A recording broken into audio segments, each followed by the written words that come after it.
This program is made possible through generous donations from viewers like you. To pledge your support, please visit aroodawakening.tv/give. Thank you. In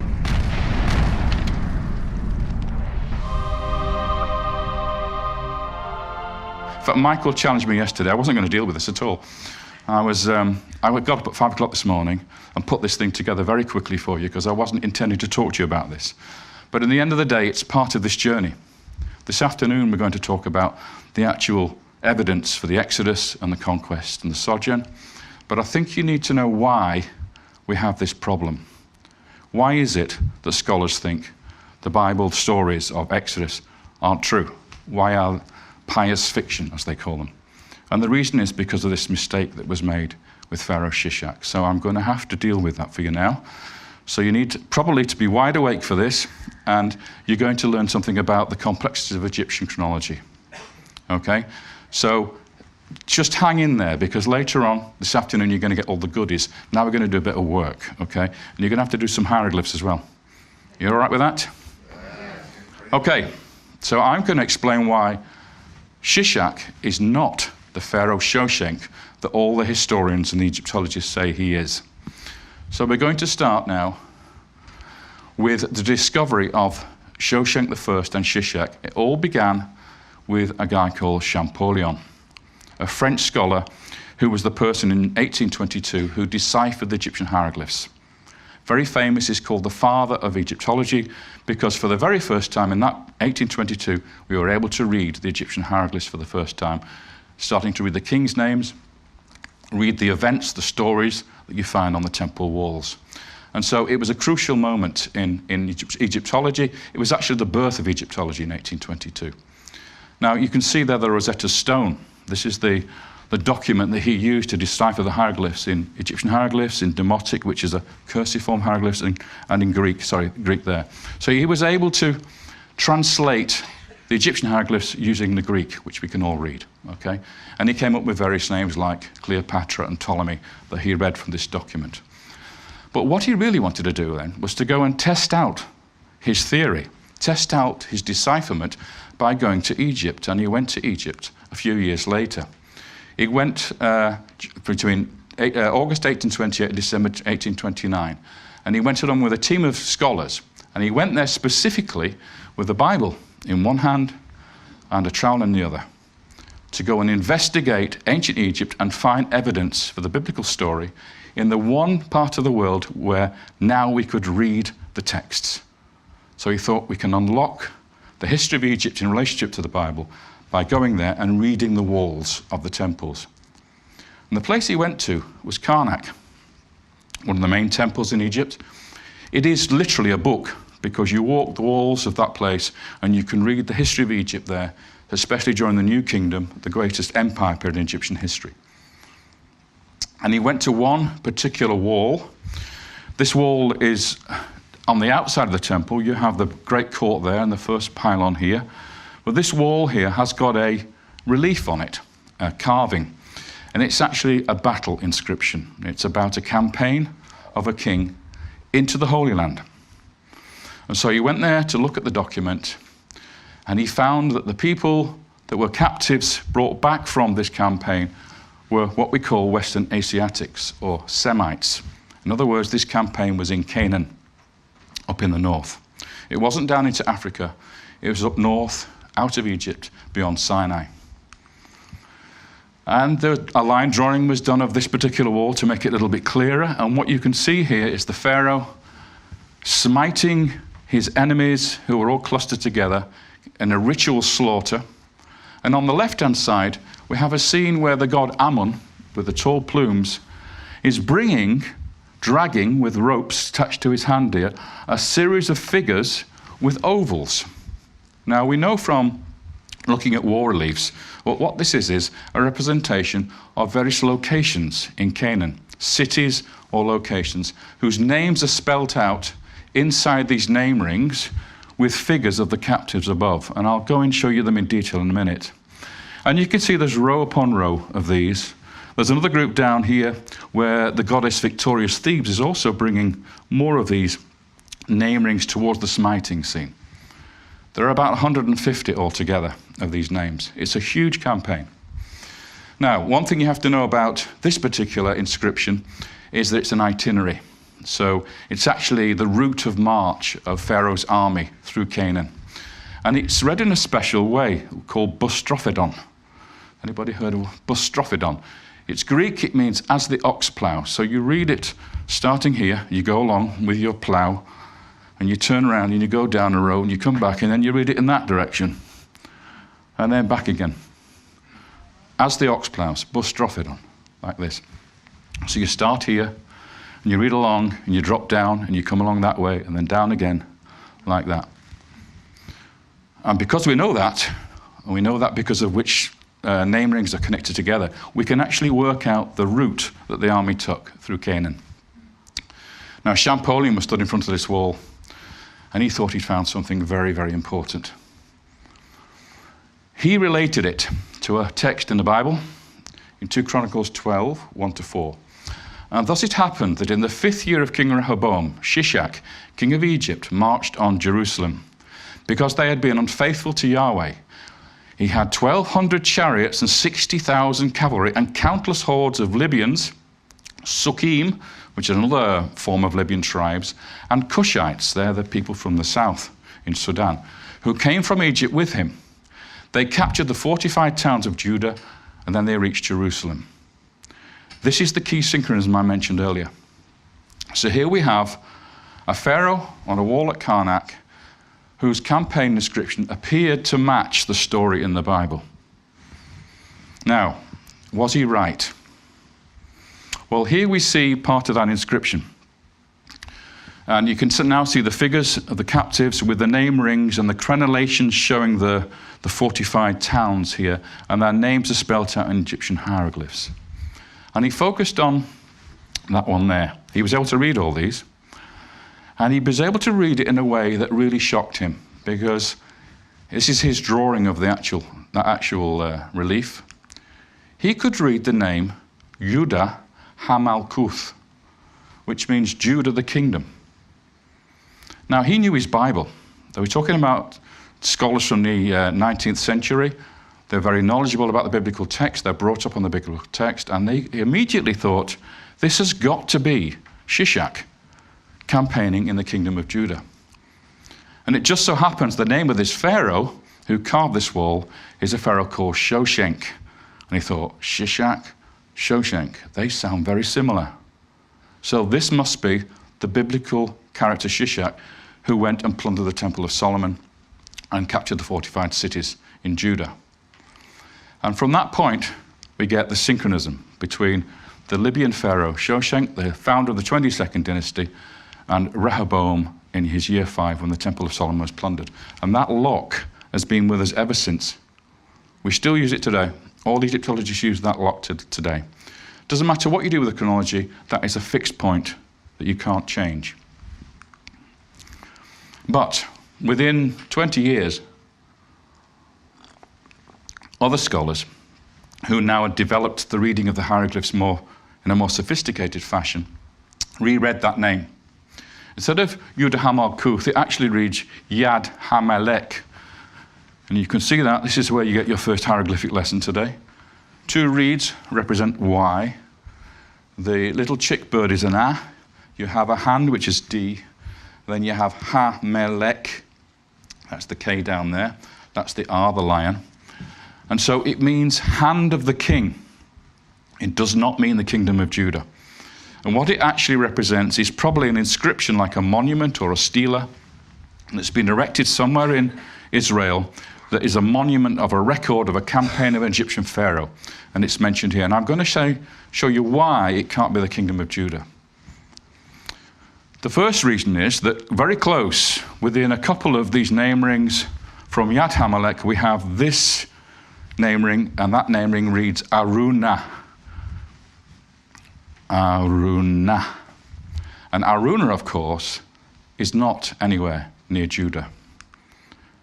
If we look at a map of Israel, we see Aruna is located at the Aruna Pass, which comes through from the Jezreel Valley onto the Sharon Plain, very close to Megiddo. Megiddo is just located here. It's a long way from Jerusalem. And so YeHoVaH, which is on that name ring there you saw, must be in this area because it's only 2 name rings away from Araunah. It's nowhere else. It's got to be very close to Araunah. So when you look at it, if you actually look at the distances involved, it's around 100 kilometers from Araunah and YeHoVaH to the kingdom of Judah and Jerusalem. Therefore, Champollion was mistaken in identifying Judah the kingdom in this campaign. When we look more carefully at the text, 2 Chronicles 12:9, so Shishak, the king of Egypt, advanced on Jerusalem and carried off the treasures of the temple and the treasures of the royal palace. He took everything away, including the golden shields which Solomon had made. So where is Jerusalem? If this guy, Shoshenk, is Shishak, surely Jerusalem must be a captive city that you see on that list. After all, it's the biggest city in the area, the richest city in the area. He's not going to simply miss it out. He's going to include it in this relief. But when you look for it, you don't find it. Here you can see a part of the wall where it should be, and you can see that the name rings are not destroyed in that lower row. And here we can read 2 very famous cities in the Bible, Gibeon, Gabayana, and on the other side, Mahanaim. So if you know your geography, Gibeon is on the way up through the Shephelah, leading up to the hill country, the road that goes over north of Jerusalem and descends down into the Jordan Valley, and that's where you'll find Mahanaim on the far side of the Jordan. So Jerusalem should appear between the 2, and it's not there. So basically what we're saying here is that there is no Jerusalem, there is no kingdom of Judah in this inscription. It's a completely different campaign. If we look at the overall first 3 rows, this is where Jerusalem should be, and this is YeHoVaH down here, and Araunah over here. The 2 don't relate. This campaign is not against the kingdom of Judah. If we look at the fortified strongholds of Rehoboam that you see here on this map, what you find is that they are actually not the subject of the campaign of Shoshenk. Shishak attacks Judah. He comes up from Egypt and attacks these fortified settlements and goes on to Jerusalem. If we look at Shoshenk's campaign, and there's a list of some of the highlights of that campaign, he comes up the coast and then he bypasses Judah and crosses over the hill country and descends down into the Jordan Valley. He then goes up the Jezreel Valley, comes through the Araunah Pass onto the Sharon Plain, and then he heads down and he does a little campaign down in the Negeb. So if you look at that, what he doesn't do is go to Judah. He misses Judah like the plague. He's nowhere near Judah. In fact, his campaign is all about Israel, the northern kingdom. That's where he's focused. He's not focused on Judah at all. And then he's focused on the Negev in the south. So the one place that Shishak goes to, Judah, Shoshenk does not go to. And yet, if you read your Bibles, you'll find that actually the northern kingdom of Israel, Jeroboam's kingdom, who is the competing king in this divided monarchy period, he went down to Egypt and was an ally, a protege of Pharaoh. So there's no way in the world that Shishak will be campaigning against his ally and ignoring his enemy, Solomon's son, Rehoboam. So the two campaigns, the one of Shoshenk and the one of Shishak, simply don't match. All you're left with then is this name Shoshenk and Shishak that sound vaguely familiar. So what I did was I questioned this whole issue. I said, you cannot date the entire Egyptian history on the basis of this dodgy synchronism. Is that a word you all understand, Americans, dodgy? It means a bit suspicious, okay? So the conclusion has to be, Shoshenk I does not appear to be Shishak of the Bible, the plunderer of Solomon's temple in Jerusalem. And once we get over that issue, for instance, here's a quote from one of the leading professors in Egyptology. He says, this is Eric Hornung, there remain many uncertainties about the Third Intermediate Period, as critics such as David Rohl have rightly maintained. Even our basic premise of the 925 BC for Shoshenk campaign in Jerusalem is not built on solid foundations. So if you have 925 BC, the biblical date for year 5 of Rehoboam, you cannot fix Shoshenk to that date because the two campaigns do not match. They are not the same person. The biblical Shishak is not Shoshenk of the Bible. David, could I just ask you a question here? Why is it so important? What does Egypt give the rest of the Mediterranean world, the ancient world? That's a very good question. The reason why this is critical is because I didn't know this, but you explained. Okay.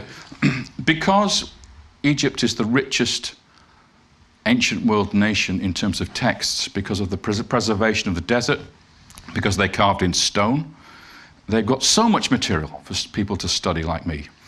And therefore they lend this authority to the rest of the ancient world. If you go to Megiddo, for instance, in the Holy Land, or any biblical city, Hatzor, or wherever you like, you won't find an inscription on the walls. You go to the so-called Solomonic Date, it doesn't have a label saying this is built by King Solomon.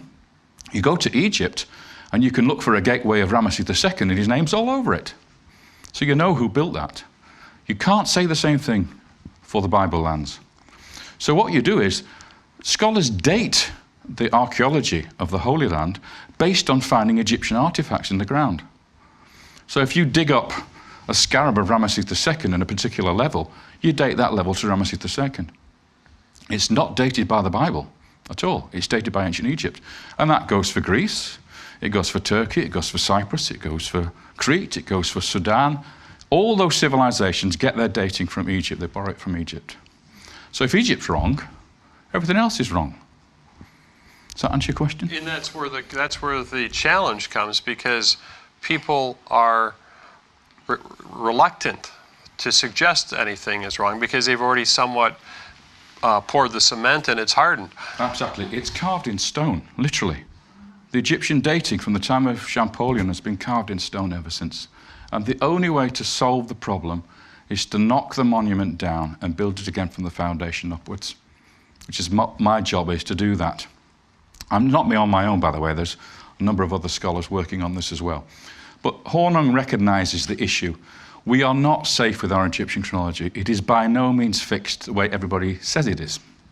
Egyptologists use the Bible to date the start of the 22nd dynasty. This is Shoshenk, to 945 BC. The reason is that Shoshenk campaigned in the Holy Land, in Canaan, in his year 20. So you backdate to his year 1. So his dynasty begins in 945 BC, based on the Bible. They then date Ramesses II, our so-called Pharaoh of the Exodus, by calculating backwards from that position, from 945 BC, adding up the reign lengths, going back through the 21st dynasty and the 20th dynasty, back to the 19th dynasty, where you find Ramesses. So Ramesses gets his date from the biblical synchronism. You following? They then find no evidence for the Exodus and the conquest in the time of Ramesses II. Wonder why? So what do? They therefore reject the Bible and call it a work of pious fiction. Think about what's going on here. So the Bible is used to establish Egyptian chronology, which is then used to dismiss the Bible. Now that's a beautiful case of circular reasoning. Don't use the Bible to date Egypt. Date Egypt from the internal evidence and then look for synchronisms with the Bible. That's the right methodology. Now, I told you this was going to be complicated. Are you still following me? So, if we've dismissed Shoshenk as the Pharaoh who plundered the Temple of Solomon, it's my job to come up with the real Shishak. Is it not? Because I don't believe you can knock something down without rebuilding it. So this is my reconstruction. And you're going to be shocked now when you read that subheading. Was Ramesses the Great, Ramesses II, the biblical Shishak? Suddenly, Yul Brynner, playing Ramesses, is no longer an adversary of Moses, Charlton Heston. He's now become the guy who took the golden shields from the temple. Is that even remotely possible? Well, it is. And it's all about a name, which I'm going to go into now for you. So now we're going to get into really complicated linguistic arguments. This is a tablet, clay tablet, that was found in Turkey at the capital of Hattusa of the Hittite Empire. You know, the Hittites are mentioned in the Bible. Now, it just so happens that in year 5 of Ramesses II, he fought the most famous battle in ancient history against the Hittites. It's called the Battle of Kadesh. Kadesh being in North Syria and the Orontes River. And about 15 years later, after a lot of fighting, the Hittite emperor and Ramesses decided to make a peace treaty. They said, no more fighting. We're going to be buddies from now on, and we're going to protect each other if we have any trouble. Well, this is the Hittite version of that treaty. It's also recorded on the walls of Karnak in hieroglyphics. Now, this is something you have to understand. Just like Hebrew, Egyptian language does not have any vowels written, okay? So just consonants. So when you read a name, you should not expect, in Egyptians, you will not see the consonants within that name. However, the language of the Akkadian language that the Hittites used to record on this treaty, and they use for all their diplomatic correspondence, is a syllabic language, not a consonantal language. So they do sound the vowels. So you get groups of letters, ta, mi, da, mu, nu. Those are all little syllables with vowels. So when they record the name of Ramesses on this tablet, saying Ramesses signed this treaty with King Hattusilis III, you actually get the name Ramesses written in cuneiform Akkadian. And you can read that with the vowels. Okay? Now you're going to get a shock, because you think he's called Ramesses, don't you? He's not. Ramesses is the Greek version of his name. It's not actually the name that it was pronounced in Egypt or anywhere else in the ancient world. So you're now going to learn what his name really sounded like. Well, the first part of his name, because he has two names, he has a birth name and a coronation name. So the coronation name comes first, and then his birth name comes second. You see it in two cartouches. We Egyptologists, we have something called Egypto-speak. It's a sort of way we communicate with each other, so we can refer to these things in our own way. And what we do is we insert the letter E wherever we don't know the actual value of a vowel. So we go Uzamatre Setepenre. That's his coronation name. But on this treaty, it doesn't sound like that at all. It sounds like Washmuria Shatapnaria.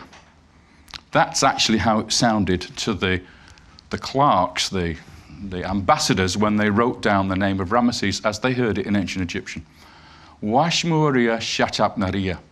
So Uza Matre is Wash Uza, Mua Mart, Ria is Ra or Re. Shatapnaria is Setepenre, so we call it Setepenre, but Shatapnaria. So when you get to the ancient language, you can start to learn a lot more about the reality of the language and the reality of the names of these people. And we'll do this with Joseph later as well. So then his birth name, Ramesses Meriamun, as we say, is Riamashisha Miamana. So Amun in ancient Egyptian is really pronounced Amana. As we know, Ra is Ria. Mash is the same as Moshe in Hebrew, born of. And Shisha, the end of that name, is very important, because in the ancient world, nobody was going to go, every time they wanted to speak about this king, Washmira, Shatapmaria, Riamashesha, Miamana. It was too much of a mouthful. So they gave him a nickname. We call it a hypochoristicon. What that means is a short form of your name. I'll give you an example. Timothy and Tim. Lady Di, Princess Diana. Some people say Dave for David. We all have these short form names. They're not like a nickname, like Shorty or Blondie or Fatso. They're short forms of the name, and it's very commonly used today without realizing we use these hypochoristicons. Well, the ancient world was no different. The ancient world was exactly the same. Kings were called by short form names. It just so happens that Ramesses had a short form of his name, which was used all over the Levant, in Syria, in the Holy Land, and in Egypt. The common folk, the ordinary folk, gave him a short form of his name. And it's based on that. They called him Shishak. Are you starting to smell Shishak in that? But hang on a minute, what happened to the Qoph, the K at the end? Why is there no K, as in Shishak? Well, here we have a little conundrum for you. Let me show you the development of two letters from the Hebrew alphabet, right from the very beginning of the development of the original alphabet that we use today. Here we see two letters. We have the Q, the Qoph, and the Wav, the W. I'm going back through time, through Hebrew, Greek, Paleo-Hebrew, Phoenician, right the way back to something called Proto-Sinaitic.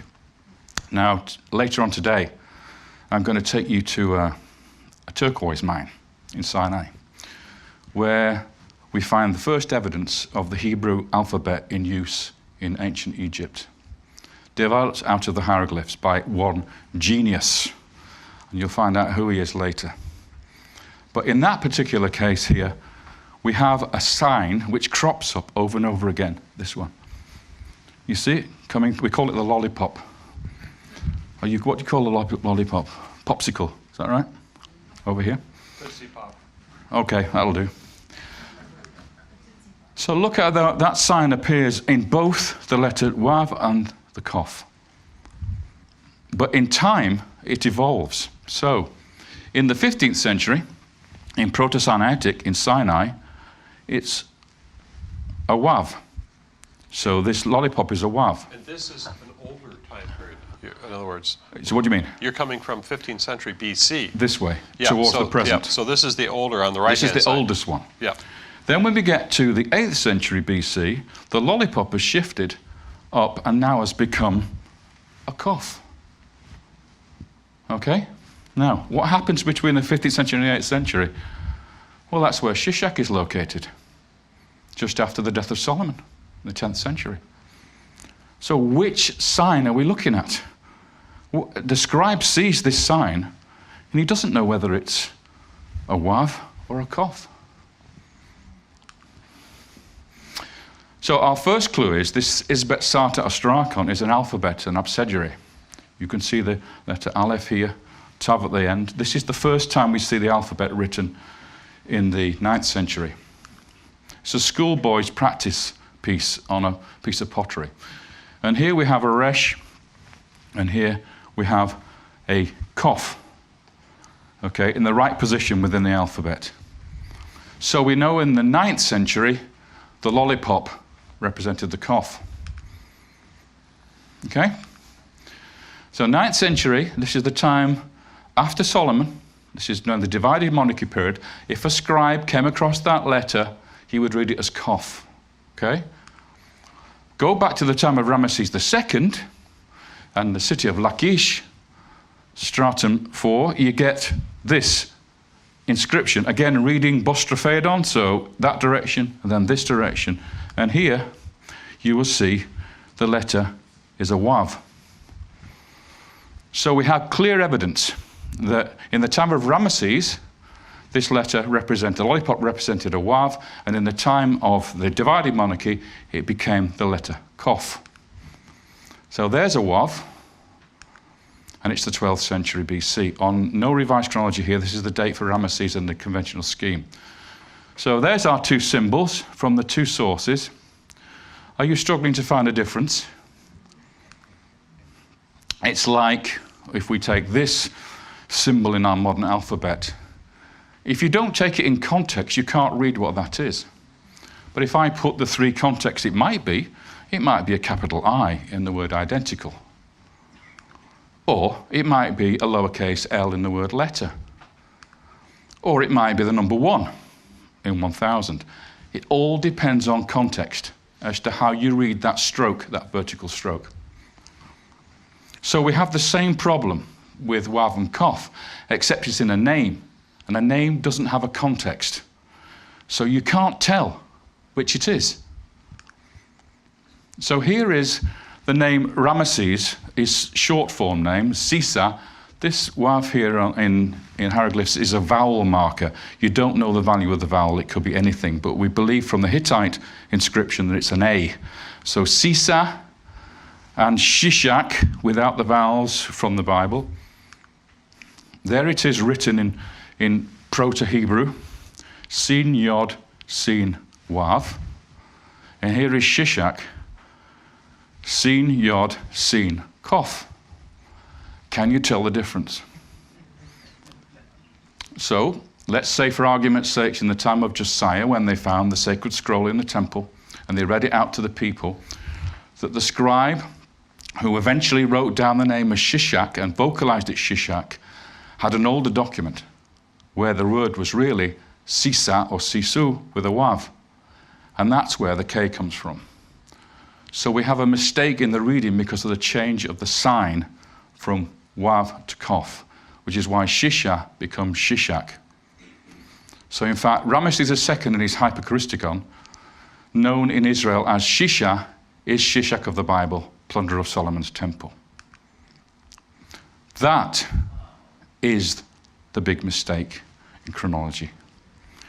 Because now we're in a situation where everything was tied to that link between Shoshenk and Shishak, and Ramesses was assigned to Moses. Everything was out of kilter, because what we had wrong was we identified the wrong king who plundered the Temple of Solomon, and in fact it's Ramesses II.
So now we've got a situation on our hands where everything in the timeline is now floating. We have now a chance to see how it really fits together. And that is the key to understanding how the mechanism that leads to the film works. None of this is in the film. You don't get this in the film because it's too complicated to put on a big screen. Well, here's the thing from a filmmaking standpoint, because this idea is, many people will say, radical, blasphemy. This is not part of our orthodoxy. And yet David, as he continued to defend his ideas, they continued to make sense. And some people said, well, they make too much sense, so they can't be right. I guess in the academic world, if it makes sense, it can't be right because everything else, doesn't make sense. So the expression they use is, it's too good to be true. Too good to be true. Have you heard that one before? But I have to tell you that there are other examples of evidence for the biblical narrative showing up earlier, like the 104th Psalm, I believe. Is that correct? Psalm 104. Yeah, Psalm 104 shows up earlier, and it's attributed to Akhenaten. Correct. And because of that, what they are saying, even at Christian universities, is that the Bible gathered its sources from a variety of places. And David nicked it from Akhenaten, is what they say, to put it politely. And instead of it being the creation of David, and then Akhenaten borrowed it from David, because in this timeline you're going to see working out here, and it's going to be in one of the later films, is Akhenaten is actually contemporary with David. So the two of them are reigning at the same time. This, what Psalm 104 comes into Egypt as the hymn to the sun, and you have the two at exactly the same time period. And what did Akhenaten do? What did he say? There was only one? He said there was only one God. And so he gets labeled by historians as the first monotheist. Okay? But with this revised chronology, everything goes back to normal. Moses becomes the first monotheist. And Akhenaten is the copier, not the originator. And David, wouldn't you say that what you were suggesting too is that the problems aren't necessarily, he didn't start with the Bible. He just basically ended up saying, well, how did this impact the biblical narrative? What he started with was that Egypt has pharaohs, the whole dating of the pharaohs and things were out of place. My PhD thesis was on the Third Intermediate period. Right. It had nothing to do with the Bible at all. But he just then said, well, what are the other communities that this affects? And then all the other patterns started to show up. And so as a filmmaker says, am I going to make a film that's dodgy, as you would say? Dodgy. Yes. I said, well, let's look and see how dodgy this really is. And actually, there is a sequential pattern, and we've only showed you part of it. There's a lot more to the patterns. And what I would say is that I'm going to say you have to make up your mind. We're going to show you strong evidence, and then the evidence and the Bible, you can think about that and make your own decisions. And that releases everyone from us saying, well, this is exactly this or whatever. But it makes too much sense to me as a filmmaker I couldn't make a film if it wasn't something there. You can't write a story and you can't look at these things. We're not doing smoke and mirrors here. And like Brian Wood said, I didn't plant the evidence in the ground. You can't do that. All you can do is interpret it. And so what his interpretation is does make sense. And that's the reason why I felt that you needed to know. Otherwise, right? Yeah, it's not just that though. I mean, for me at least, and I would have thought for most people, normal people, isn't this exciting to be able to re-examine all this stuff and try and piece it together? Why are these archaeologists and historians so scared of it? Why don't they want to talk about it? Tell me a little thing about, I'm not going to mention any names here of any particular colleges, but the film was shown a few nights ago at a very, very, very impressive and important college in this country, biblical college. And they said they would show it on the basis that I would not turn up to defend it. Okay, and then they gave this diatribe, having seen the film, saying why it was completely rubbish and nothing worked, and they just launched into their student body without anybody there to defend the position of the film or anything. Their attitude, one of the scholars, a very famous scholar, stuck a photograph of me up when I was a rock and roll star on the screen and said, would you trust this man to reconstruct your history for you? Because look, he's a rock and roll person, he's not a real scholar. Ignoring all my degrees and all my other things that I've got. So anyway, we're going to wind up very soon, but I just want to show you why Ramesses is the key to all this. Now, it's all about this thing called the Israel Stela. Have you heard of that? It's the most famous inscription in Egypt because it's a great stela by King Meneptah, which mentions Israel at the bottom of it, which is why it's called the Israel Stela. Here is the name Israel at the bottom. You can hardly make it out, but if I just highlight the text, you have the two reeds again that we saw earlier, which is the Y, yish, then you have S, then you have the R, the mouth, Ri, Al. Now, in Egyptian, there is no letter for L, so they use the letter for R. So, Israel, and then you have the throw stick, which is the determinative figure for an Asiatic or a Semite. Then you have two figures, the man and the woman, seated together, with plural strokes at the bottom. Now, those plural strokes indicate that this is a people. So it's the people of Israel that's written here, or the nation of Israel. Now, remember that Meneptah is the successor of Ramesses II. Ramesses II reigned for 66 years. His son came to the throne in old age, and he recorded this inscription. He wasn't really in a position to do much fighting himself. He was rather too old to do so. And nevertheless, he mentions the defeat of a people of Israel. Now, what is the context of this?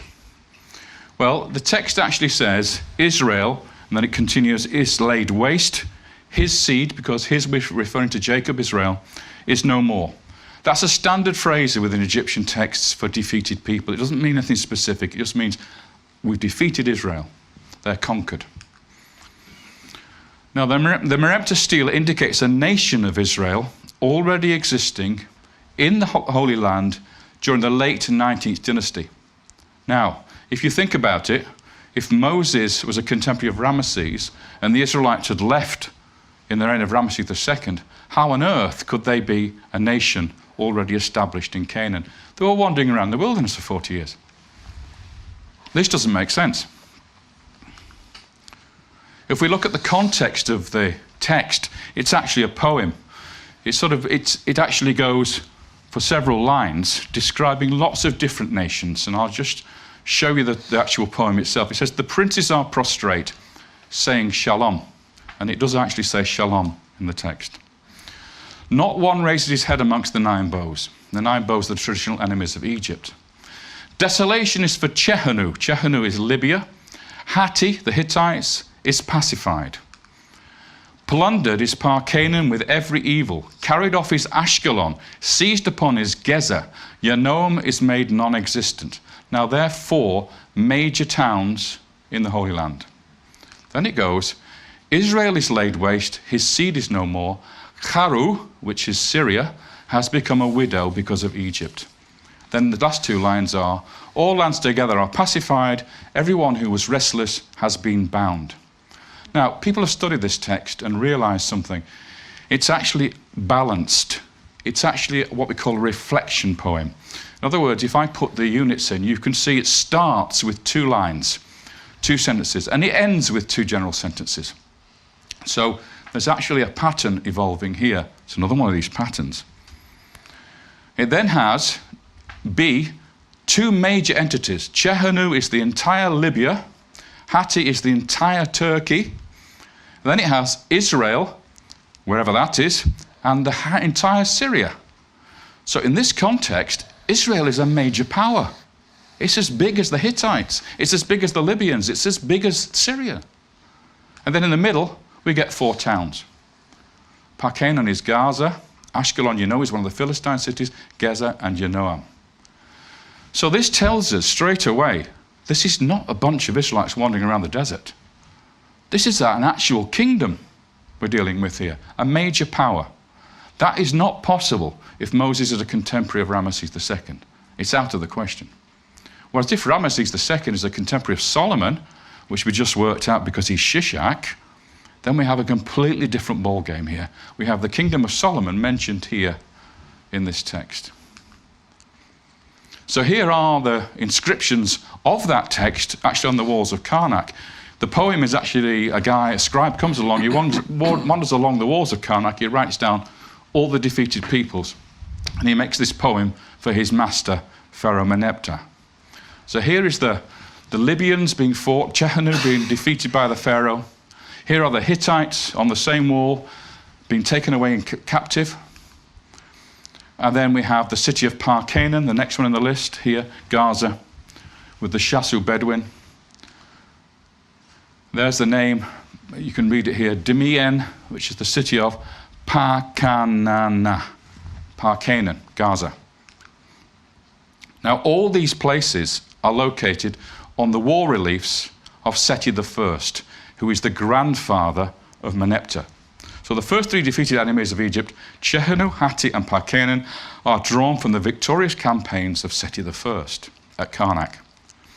So if we then go round to the other side of the hypostyle hall to look at the campaigns there, the remaining 5 defeated enemies, Ashkelon, Gezer, Yanoam, Israel, and Charu, Syria, are drawn from the victorious campaigns of Ramesses II, which are on the far side of the temple. So if we look at a map or a plan, this is the hypostyle hall between the 2nd pylon and the 3rd pylon.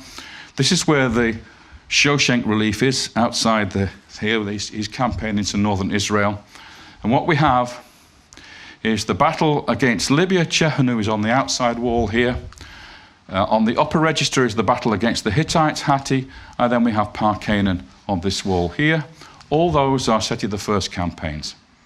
Then we cross over to the far side, and we get the campaigns of Ashkelon, Gezer, Yanoam, and Israel there, and we get the campaign against Syria along here. So if you walk around Karnak, it matches exactly with the poem. Okay, so these are not the victories of Meneptah. They are the victories of his dynasty, his grandfather and father. He's too old to do any of this. So he's claiming for his dynasty as he sits on the throne, as I look out upon my empire, this is what my dynasty has achieved. So here we have a golden opportunity to actually look at the defeat of Israel on the walls of Karnak. Instead of having a text, we now have visuals we can look at. So I'm going to show you what we have of that. Sadly, it's very scanty. So here's the Syria wall on the outside of the temple, and we're going to go over here to this area to look at this particular wall. We call it the Ashkelon wall today. In the center, we have the Hittite treaty here, and we have 4 campaigns, one there, one above, mostly destroyed, and then tantalizingly just a few blocks of a scene on this side. And unfortunately, that's where Israel's located. So we have Ashkelon, Gezer, Yanoam, and Israel. So I'm going to take you to look at those few blocks. Here we see the campaign against Ashkelon. Here's the town here. You remember the story in the Bible of the king of Moab offering his own child when the Israelites come to besiege the city? Well, here we have the king dropping his own child off the battlements in sacrifice to stop Ramesses II from defeating them. But above this scene, here's the name Ashkelon, Ashkelana. This is what we're interested in. That is what's left of the battle against Israel. Now, you can't see very much, I admit, but when you examine it closely, there's a melee here. There's lots of bodies being killed here. We have a horse here. We have a chariot wheel. We have a larger horse, the back legs of a larger horse. I'll try and help you out with this. And then we have captives being taken away with long gowns on down to their ankles, taken off as prisoners towards Egypt.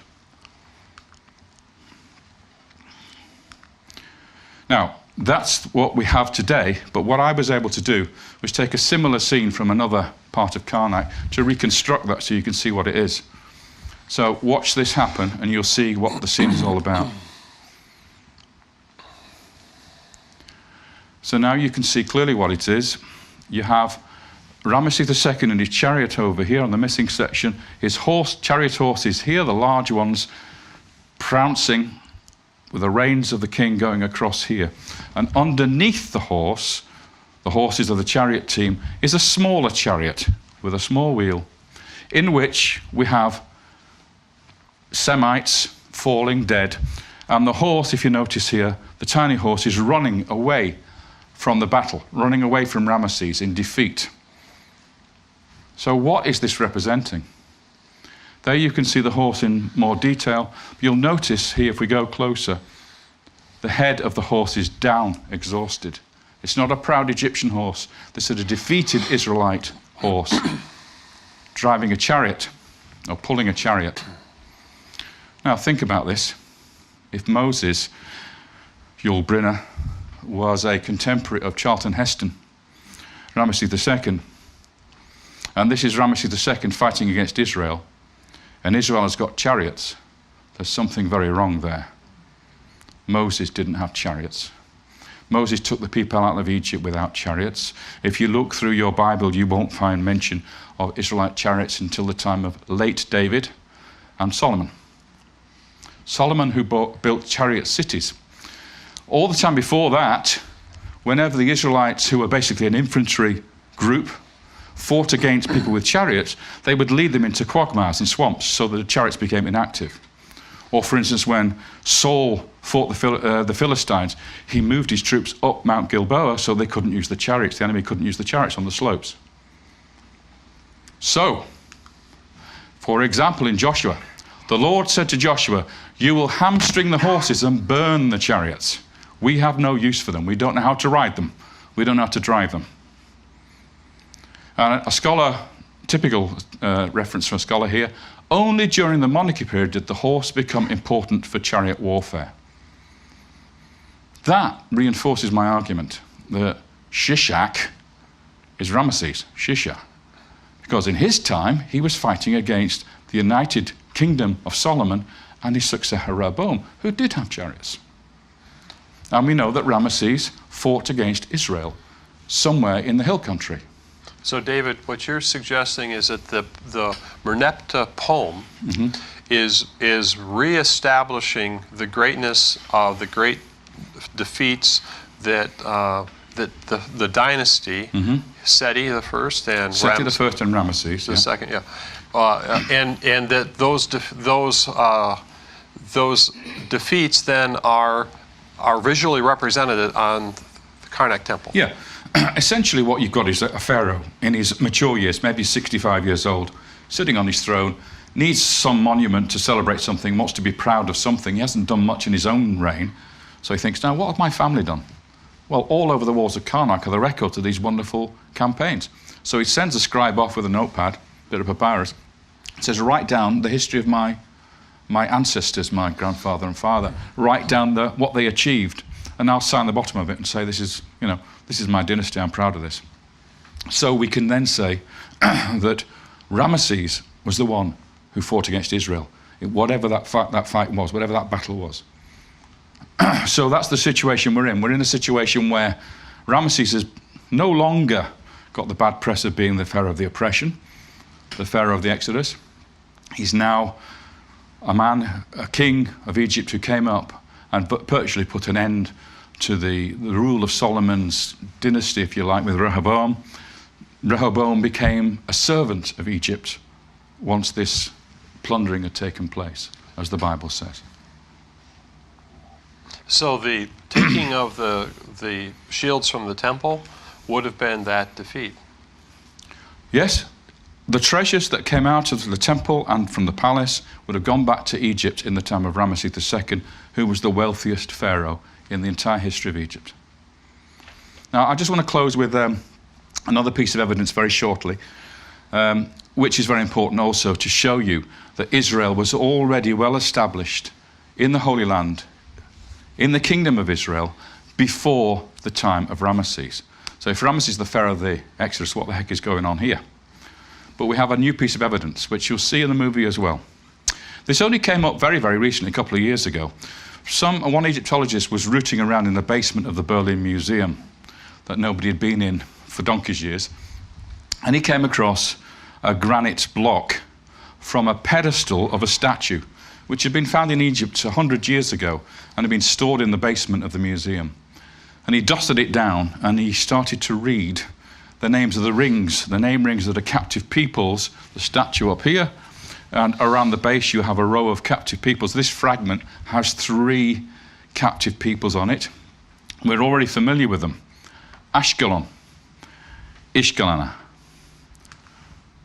Kiananu, Canaan. And then, unfortunately, sadly broken away, we have a few signs. And he realized that he could restore that name ring, and I'm going to do that for you now. Here it is on the broken edge of the block. Let's put the rest of it in from what we know. And suddenly, we have the name Israel. So, this is dated to the middle of the 18th dynasty, 100 years before Ramesses. And yet, on this block, we have the name Israel as a defeated nation. Israel. So that proves positive for me that there's no way that Ramesses II can be the pharaoh of the Exodus. It's absolutely out of the question. So what we're going to do this afternoon is to tell you who was the pharaoh of the Exodus, who was the pharaoh of Joseph's famine, when it all happened, when Jericho fell. All those things we're going to deal with this afternoon. But this was my journey. This was the way I came to the realization that I couldn't be an ordinary Egyptologist working in my ivory tower, teaching students for the rest of my life, that I had to take this and actually introduce it to the world, because I think it's really important that we realize that the reason why we have the pious myth of scholars about the Bible is because they've made a huge blunder in the way they work the timeline out of ancient Egypt. And that is the key to understanding where the real Bible is located. Thank you.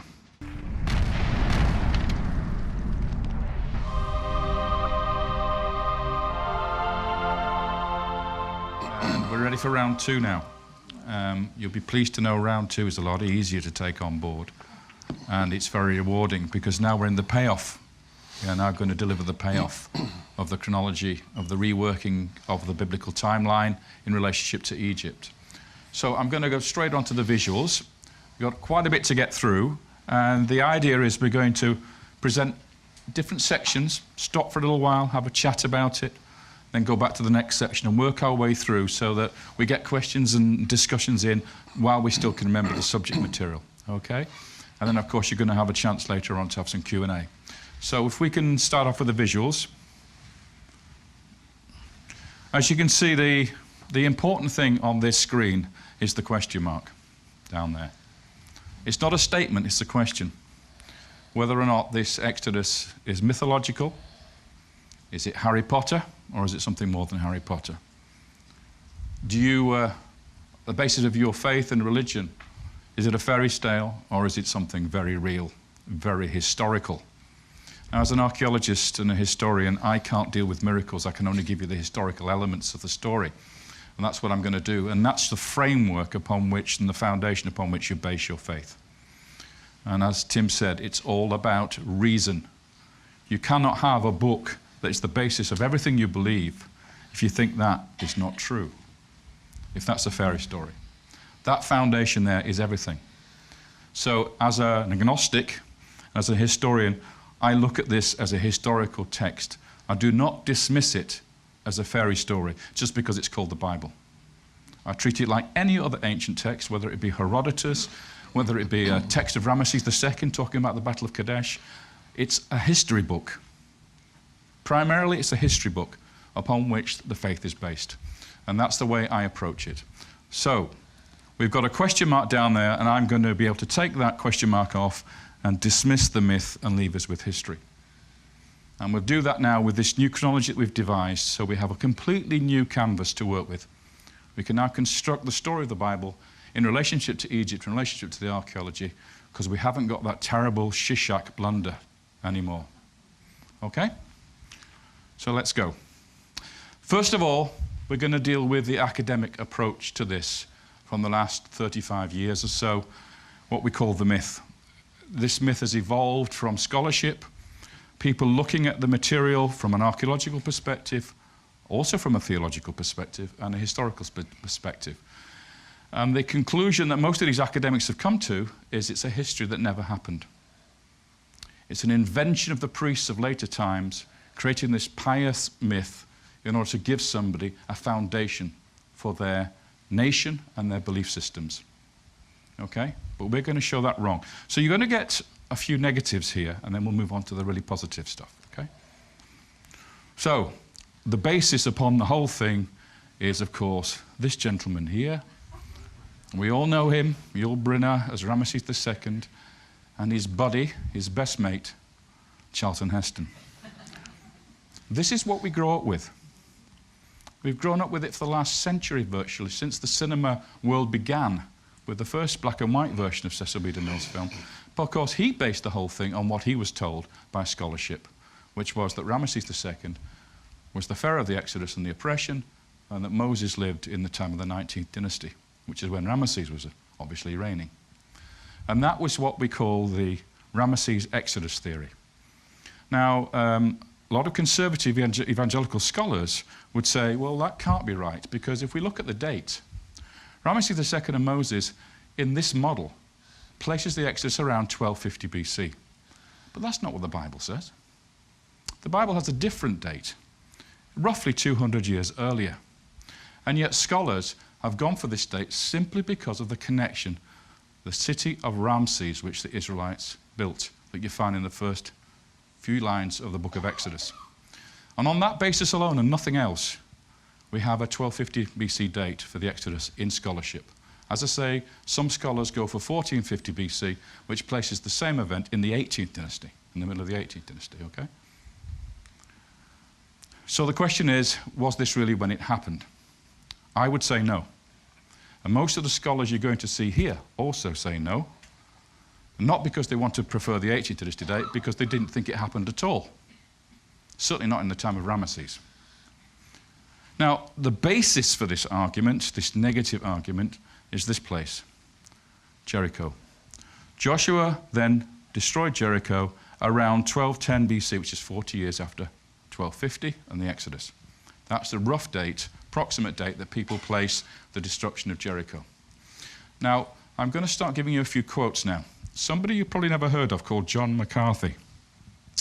He was one of the Beirut hostages, a British newspaper man who went to Beirut and was captured by Hezbollah and imprisoned along with American hostages and Terry Waite.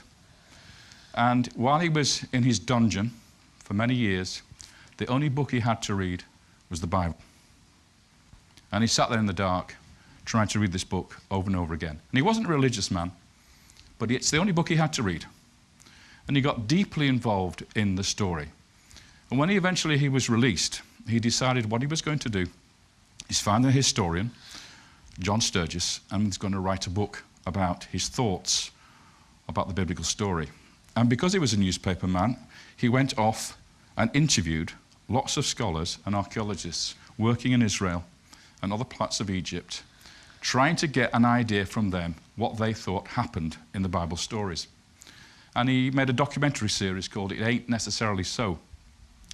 You know the Porgy and Bess folk opera, where you get, I think its name was Sporting Life, played by Sammy Davis Jr., and he did this song called It Ain't Necessarily So, the things that you're liable to read in the Bible, it ain't necessarily so. And he took that title for a good reason, because every single scholar he went to, every single archaeologist said, the Bible isn't true. It ain't necessarily so. So here's a quote from John McCarthy. When the site at Jericho was reworked in the 1950s by Kathleen Kenyon, it was discovered that the walls had fallen down long before Joshua and his people were supposed to have arrived, and that at that time, Jericho was almost certainly unoccupied. The conquest of the Promised Land by the children of Israel began to evaporate into thin, hazy air. Every single person he talked to said there was no Jericho at the time of Ramesses II. And that is true. That is absolutely true. So, let's move on. If we now see where the problem lies, I'm going to use this graphic to do that. Now, it looks fairly simple at the moment, but it's going to get quite complicated in a second, so we're going to have some archaeology here. These phases that you see here are archaeological phases. LB is late Bronze or late Bronze Age, and then Iron Age, Iron Age. So you have the late Bronze 2A, followed by the late Bronze 2B, and then the Iron Age begins, working towards the present. And here are your conventional datings for these eras. So, for instance, the end of the late Bronze Age comes in about 1250, between 1250 and 1200. Okay? Already you should be thinking this is the time of the Exodus, according to the conventional scheme. Let's now put in the biblical events. So in the late Bronze 2A, we have part of the Sojourn, which is also earlier. Then in the late Bronze 2B, this is where we place Moses and the Exodus. And then we have the Judges period in two phases, going through towards the united monarchy of Saul, David, and Solomon.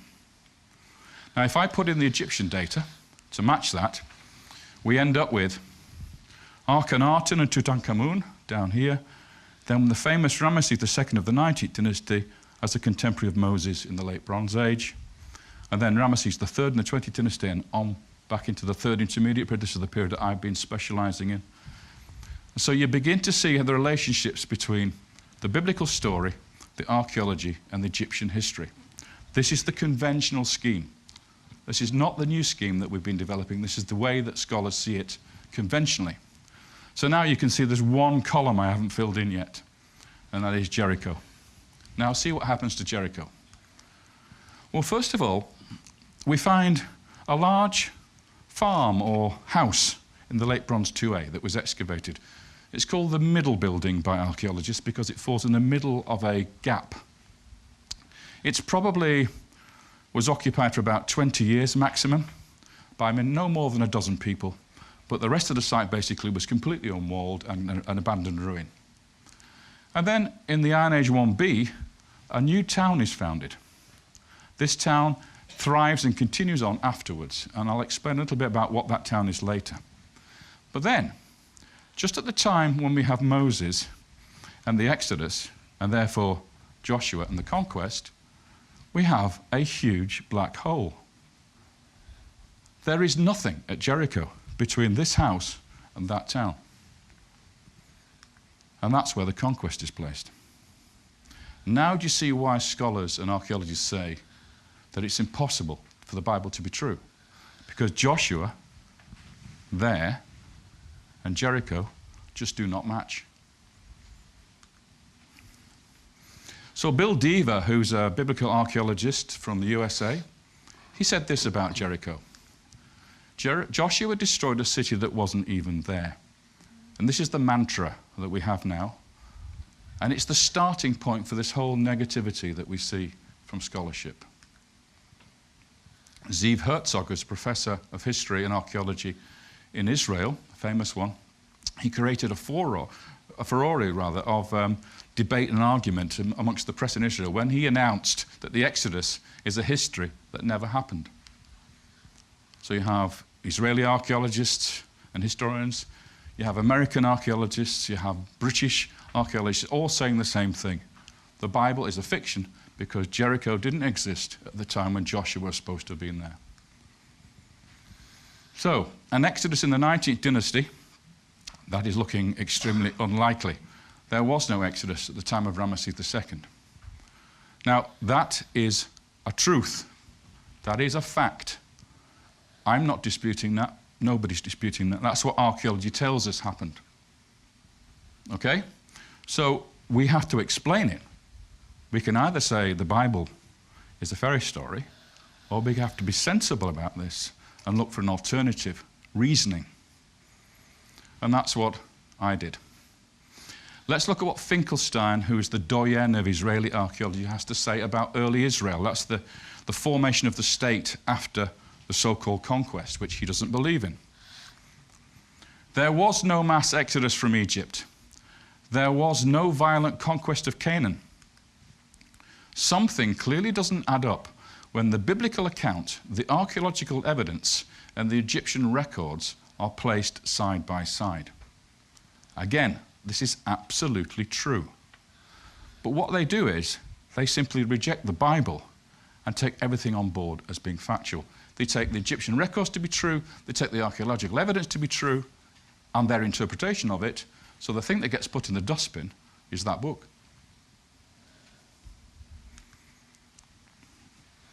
And when we see, and this is in the film, you'll see this later on, this remarkable interview between David Wolpe and Michael Medved. This is David Wolpe on this side.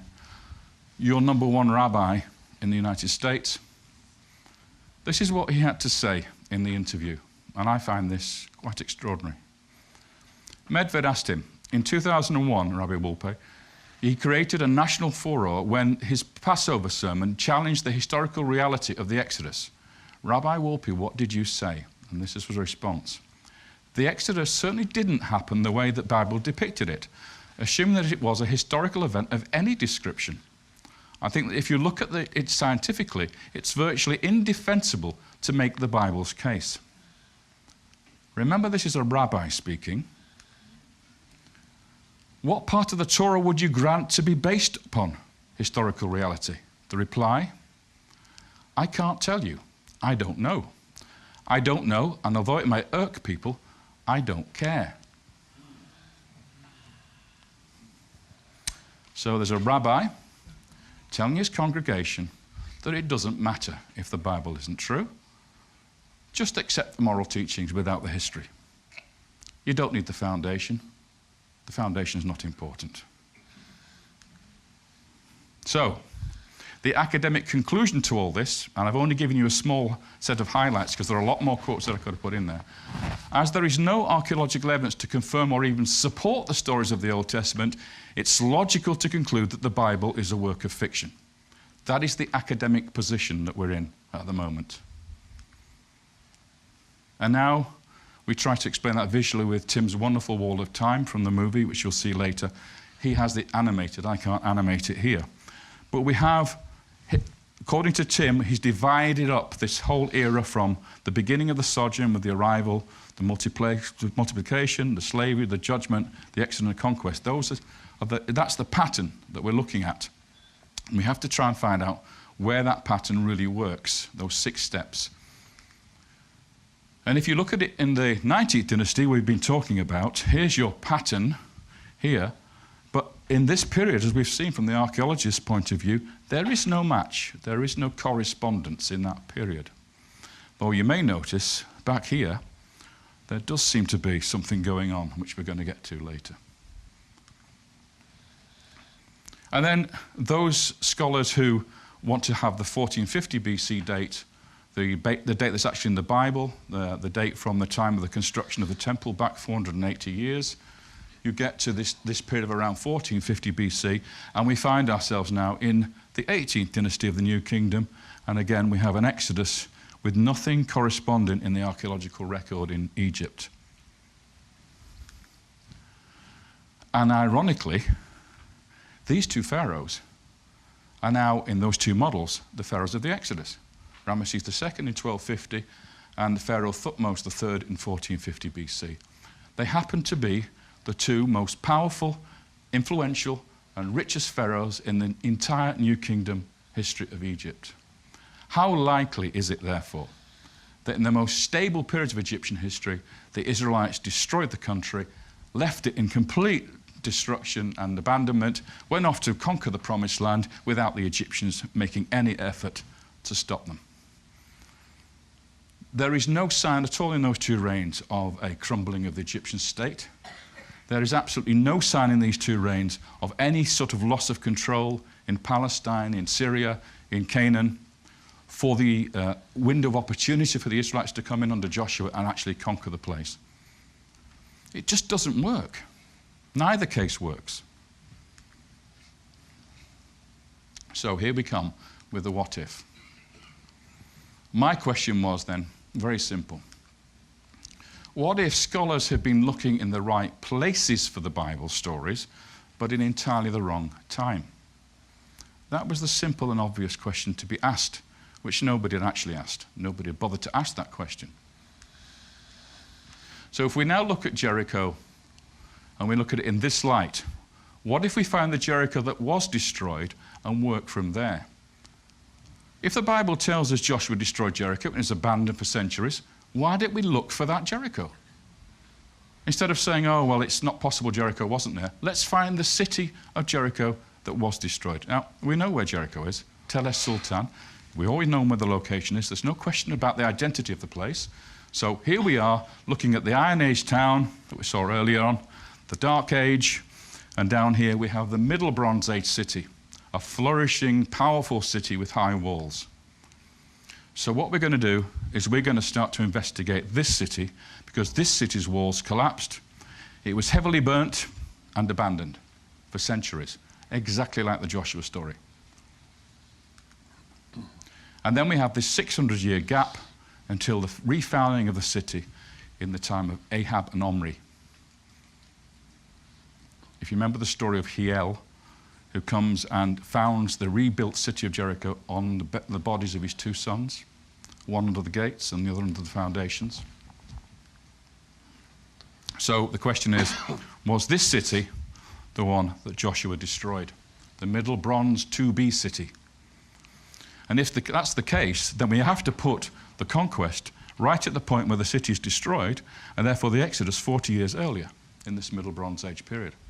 So we've moved ourselves from the Late Bronze Age, where the conventional dating is, and we've moved the whole story into the Middle Bronze Age, a whole era earlier.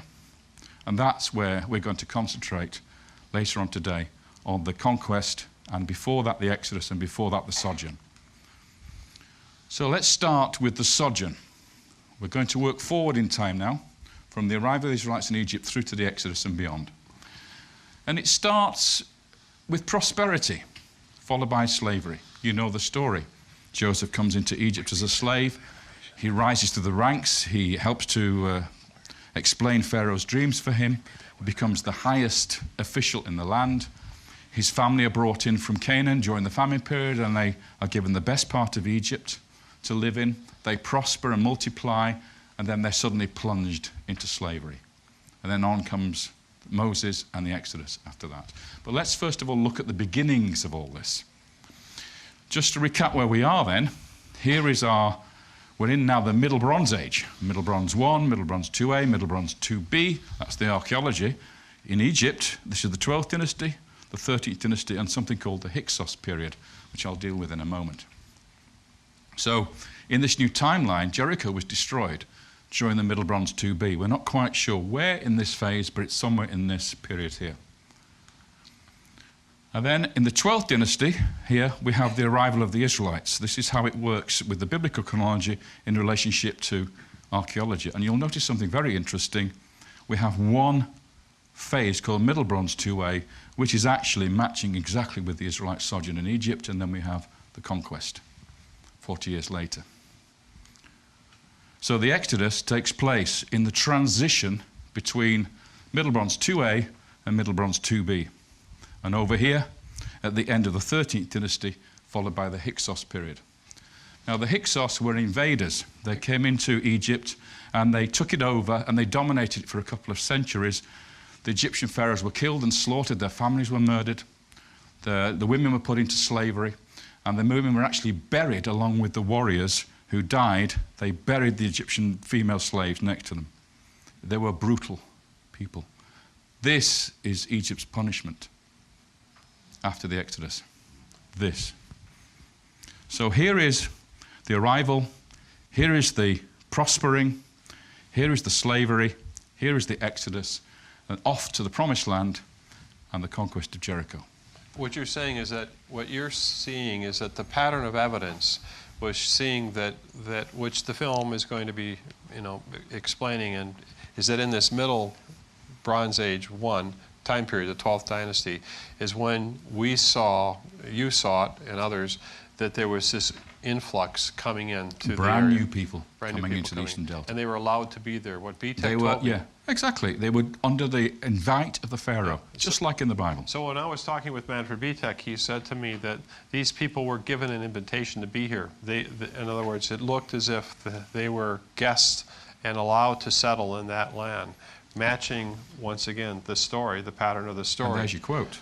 Joseph then settled his father and brothers, giving them the land holdings in Egypt in the very best part of the country, which at this particular point in Genesis it says the region of Ramesses. Other times it says Goshen. Just as Pharaoh had ordered. Pharaoh had given them permission to settle in the best part of Egypt, the richest and luscious part. And here it is. This is the land of Goshen. Photographed from the Austrian excavation dig house of Manfred BTEC, looking out on the fields where the Israelites lived. And that was then when I started to realize that we were looking for patterns of evidence. Let's start over and say, where does the pattern begin? And that began, for me as a filmmaker, the approach to take. And I could see that was the scientific approach. Mm-hmm. And so once we said, let's be free of the dating question, let's just look for the pattern, because of all the information that you know now about the questions about dating. Mm-hmm. So that gave us the freedom to look for the pattern. Sure. So let's actually follow this up now, just so you know where Goshen is. It's right there. So it's in the Eastern Delta. It's the nearest part of the fertile delta to Israel and Canaan. Okay? It's on the border of Egypt, effectively, and any Asiatics or Semites coming into Egypt would have settled in the nearest part to their own homeland. That's the area they were given. So what is this land of Goshen that later is called the land of Ramesses? Well, it's located in the Eastern Delta, as we've seen. It's in the nome the Egyptians call Gesem, okay, which is biblical Goshen. And it's by what we call the Pelusiac branch of the River Nile. That's the most furthest east branch of the River Nile. It's on the eastern side of the Pelusiac branch of the River Nile, at a place in this time now, in the Middle Bronze Age, which was known as Avaris. And it later became Pyramesse. The city was renamed at the time of Ramesses II, Pyramesse. And I suppose you want to ask that question now. Well, how did that happen? How come the Bible refers to it as Ramses? Well, it's a little bit like the Dutch founding New York. Seems reasonable to you, that statement, doesn't it? Did they found New York? No. They founded New Amsterdam. But we're perfectly happy with the idea of them founding New York. Or the Roman 6th Legion comes into England and builds a garrison in the city of York, which New York's named after. And you'll see that in your encyclopedias. But the Romans didn't establish their garrison in York. They founded a garrison in Eboracum, which is what the Romans called it. It was only when the Vikings came along and renamed it YeHoVaH that we get the name York. But you'll read an encyclopedia that says the 6th Legion founded a garrison at York. So the same thing going on here. And the thing that we try to show in the film is that underneath the city of Ramesses is this older city of Ars. And so the challenge is that the name Ramesses actually is the name of a pharaoh, it's the name of a time period, and it's the name of a city that was built at a particular time. The royal city of the king. He founded this city of Ramesses, which you're going to see now, on top of Avaris, the older city. So what the Bible's telling you isn't so much what they built as where they built. So the Israelites built a city at the place where the audience of the time reading the Bible would know to be Ramesses, because they did know Ramesses. Ramesses was very famous, the city. They wouldn't have known the ancient name for it, which was Avaris. So here, we're looking down on the very area we're talking about. And this thing here is what we call a tell, or a ruin mound. In fact, it occupied this entire area, but what happened was the farmers, the fellahin in this area, have been ploughing these fields and digging out the ancient site over the centuries, leaving only this last tiny bit of it left here. So this entire area was developed. And another city was found here underneath Cantia. So if I show you now the landscape as it was in ancient times, they used drill cores, about 850 drill cores, to establish that the river, Pelusiat River, the Nile, flowed through here one time. And it divided into two. So the original name of the town, or the village here, was Rowati, which means the mouth of the two ways, where the river Nile split in two, went off to the Mediterranean. And it's on these turtlebacks here, these islands, that they established the first settlement. And in the inundation season, of course, all this area would be flooded except for these sand islands that you see here. So they built the village on top of those. So we're in the eastern side, and I'll now show you the settlements. So Avaris, the ancient city, was built predominantly on this island and in this area down here. And later Ramesses, the focus of Ramesses, the city of Ramesses, was here with a royal palace. However, the southern district of Ramesses was built on top of Avaris. So the whole thing was one massive city in the 19th dynasty. But the Israelite city is this one, the earlier one, the Middle Bronze Age one. And here it is. And this is one of the photographs of the excavations a few years ago now, which have collapsed, as you see, and overgrown in this particular part on the main tell. Here's the village of Tel Edaba, which is the name that Tim mentioned earlier. Tel Edaba means the mound of the hyena, and this is the village basically which sits on top of the ancient Israelite city. That's what it looked like when it was being excavated in the 1960s, this particular part here, and you can see them digging down and revealing all the important archaeology under this tell. And we managed to reconstruct the actual complex here and the buildings, etc., as we found them from archaeology, from the reports. What you have is the Egyptian enclave, with nicely plastered houses. You have the royal palace and the private temple of the king facing the Pelusiat branch of the Nile, and then behind it, this massive Semitic poor area where the Semites lived in this area. They also lived across the river here, but we didn't reconstruct that. But this was the main area of the town, and it turned out to be one of the biggest cities in the ancient world. It was actually more than 1 mile by 1 mile square in terms of its size. Huge population. So, the Middle Bronze II sea city of Avaris, the Middle Bronze Age city, this is the only real candidate for the era and location of the Israelite sojourn as handed down in the biblical tradition. There is no other one. This is when we have the large population of Semites. These people, as you'll see in a little while, live there for a while, they expand, they become slaves. There's some terrible disaster hits the place, they all leave. 40 years later, Jericho's destroyed. If we look at the excavations, I'll now show you what the Israelites of that time looked like. Here they are, the Austrians are excavating. You'll notice that they're digging down less than a couple of feet before they reach the levels, because the farmers have ploughed the rest away above, leaving us just the foundations. Here's a typical pair of Israelite graves. Because there are no stones in this area, because it's the delta, they use mud bricks to build their graves, and they are pits in the ground lined with bricks with a vaulted ceiling. This has been dug away, but this would have been an arch ceiling running across the entire grave here. This one has been dug out, so this one is still to be excavated. This one is open, and I'm going to show you the interior of one of these graves now. You'll notice that the body is lying on its side. Now, Egyptians are not buried on their sides, they're buried on their backs, with their hands down like that. And if you're a pharaoh, like that. And if you're a queen, like that. Okay? But an ordinary person would be buried on his back, usually in a coffin. This guy is on his side with his knees up in what we call the semi-fetal position. This is very much a trait of Semitic peoples from Canaan. This is how they buried the dead. And then along with the dead, they have pottery, which tells of the date, archaeological date of the burial. Now, some of the wealthier tombs had remarkable things in, like, for instance, this magnificent bronze, what we call duckbill axe head. So it's like a duckbill axe because it's like the beak of a duck. It's also called a fenestrated axe because it has these two holes here. But this is a very typical Middle Bronze 2A axe or weapon. And of course, we have typical Canaanite pottery. This is a storage jar from the Middle Bronze 2A. So this is how we date when this burial took place, or when these burials took place. Another thing we find a lot of is tiny little vessels called tel al-Yahudiya ware, about the size, that size, which is usually for ointments, perfumes, etc., for the ladies. It's typical only of this period. Now, if I show you a waterlogged grave here, this is one from a garden tomb that you're going to see in a little while. You see this object here? That is actually a duckbill axe which has not been cleaned up. And this thing, I'm just going to restore that for you. When the archaeologists removed that from the grave and cleaned it up, it turned out to be a magnificent bronze belt. Now this is what a chieftain would wear.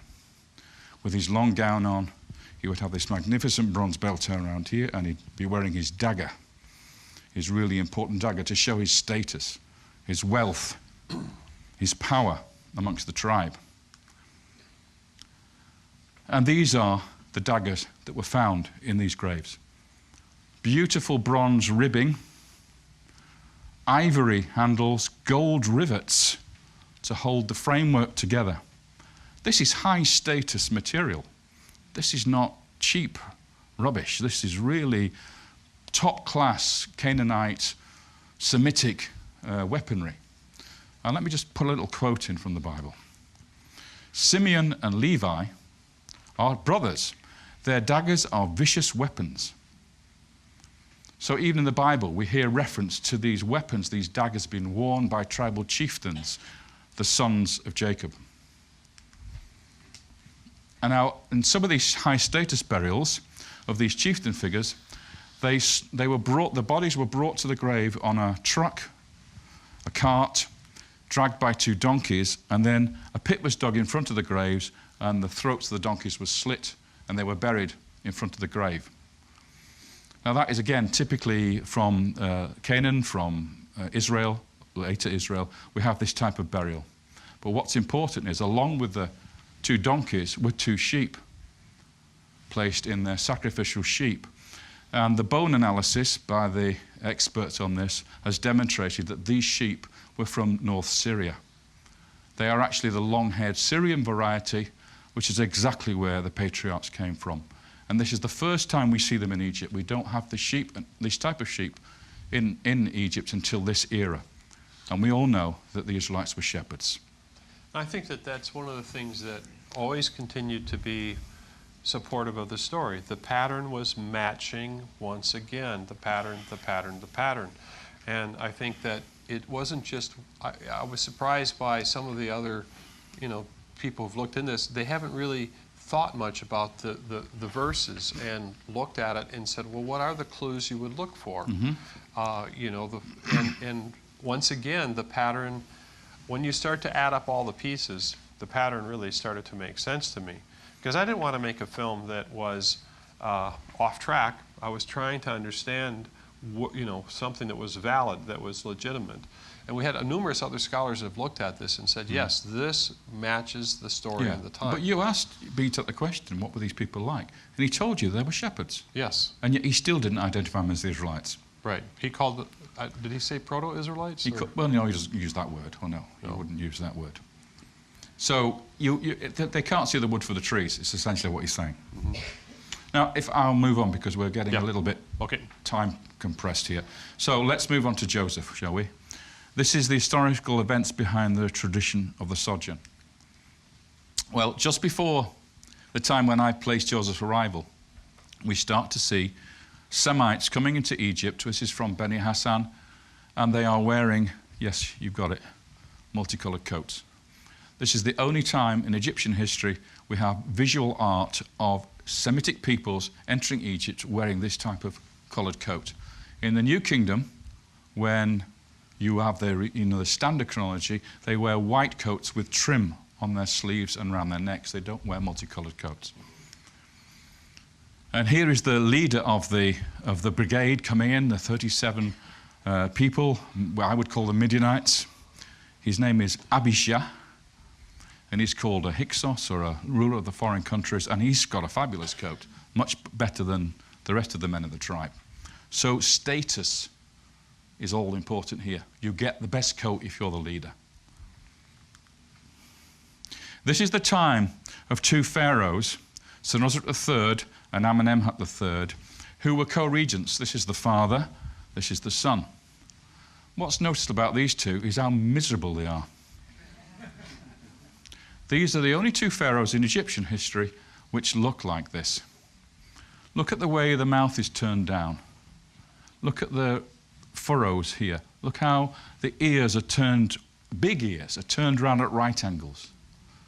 Now, in visual art, an art historian will tell you that what this reflects is concern on the part of the pharaoh for his people.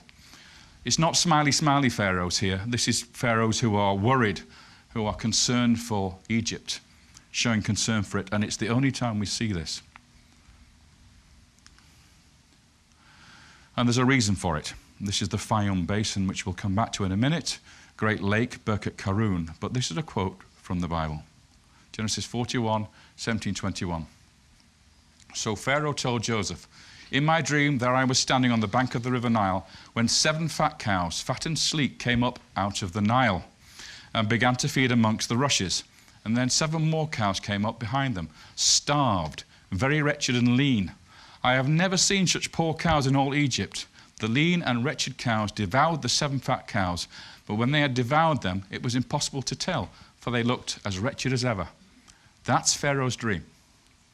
That's what Joseph was tasked to interpret. Now, what's important here, and what's not mentioned in the Bible, is that these cows came up out of the Nile. That's not explained in the Bible. But from this connection we've made now between the story of Joseph and Egyptian history and archaeology, we can explain the reason now for the cause of the famine.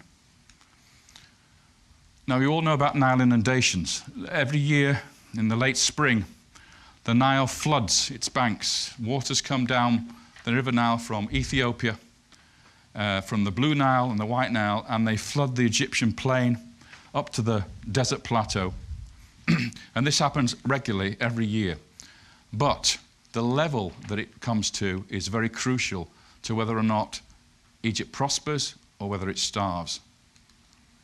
And what we have down in Upper Egypt, this is Nubia here, there's Abu Simbel, there's Aswan. We come right the way down here to the border of Egypt in this period before we get to the land of Cush, which is in Sudan. We have 2 forts either side of a gorge. One is called Semna and the other one is called Kuma. Here's an aerial photograph of those 2 forts, there and there.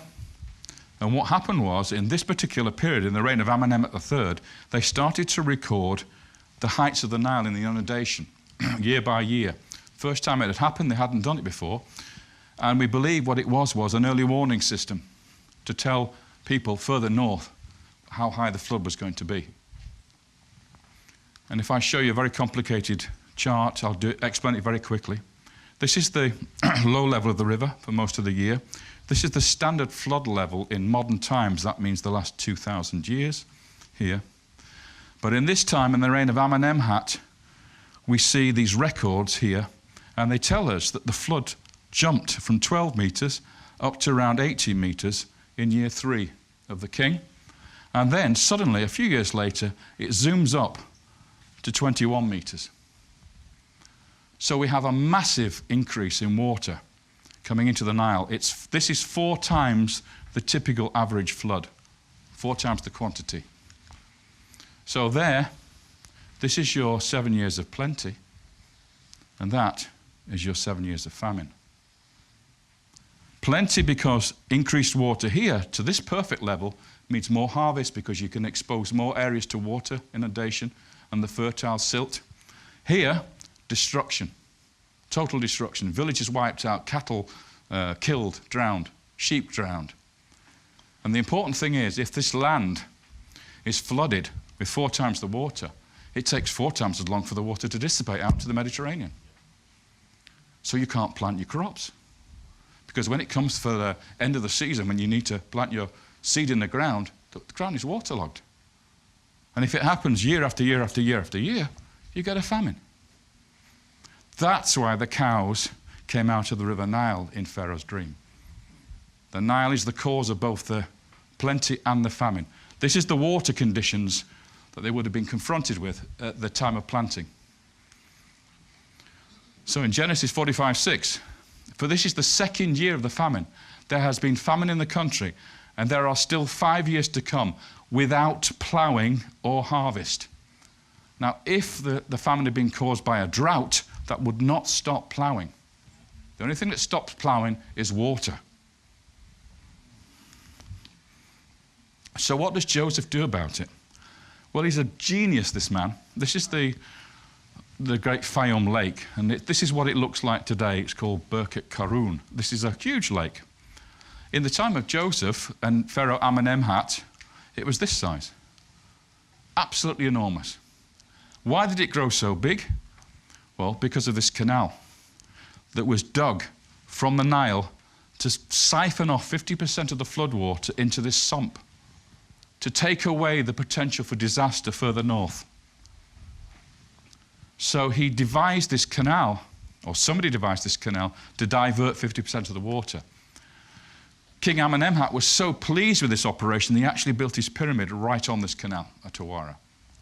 He regarded this as the most important thing that had been achieved in his reign. And the name of the canal? Bar Yosef, the waterway of Joseph. So Pharaoh said to Joseph, since God has given you knowledge of all this, there can be no one as intelligent and as wise as you. You shall be my chancellor, which means vizier, and all my people shall respect your orders. Only the throne shall set me above you, the 2nd most important person in the land. So what do you do with the 2nd most important person in the land?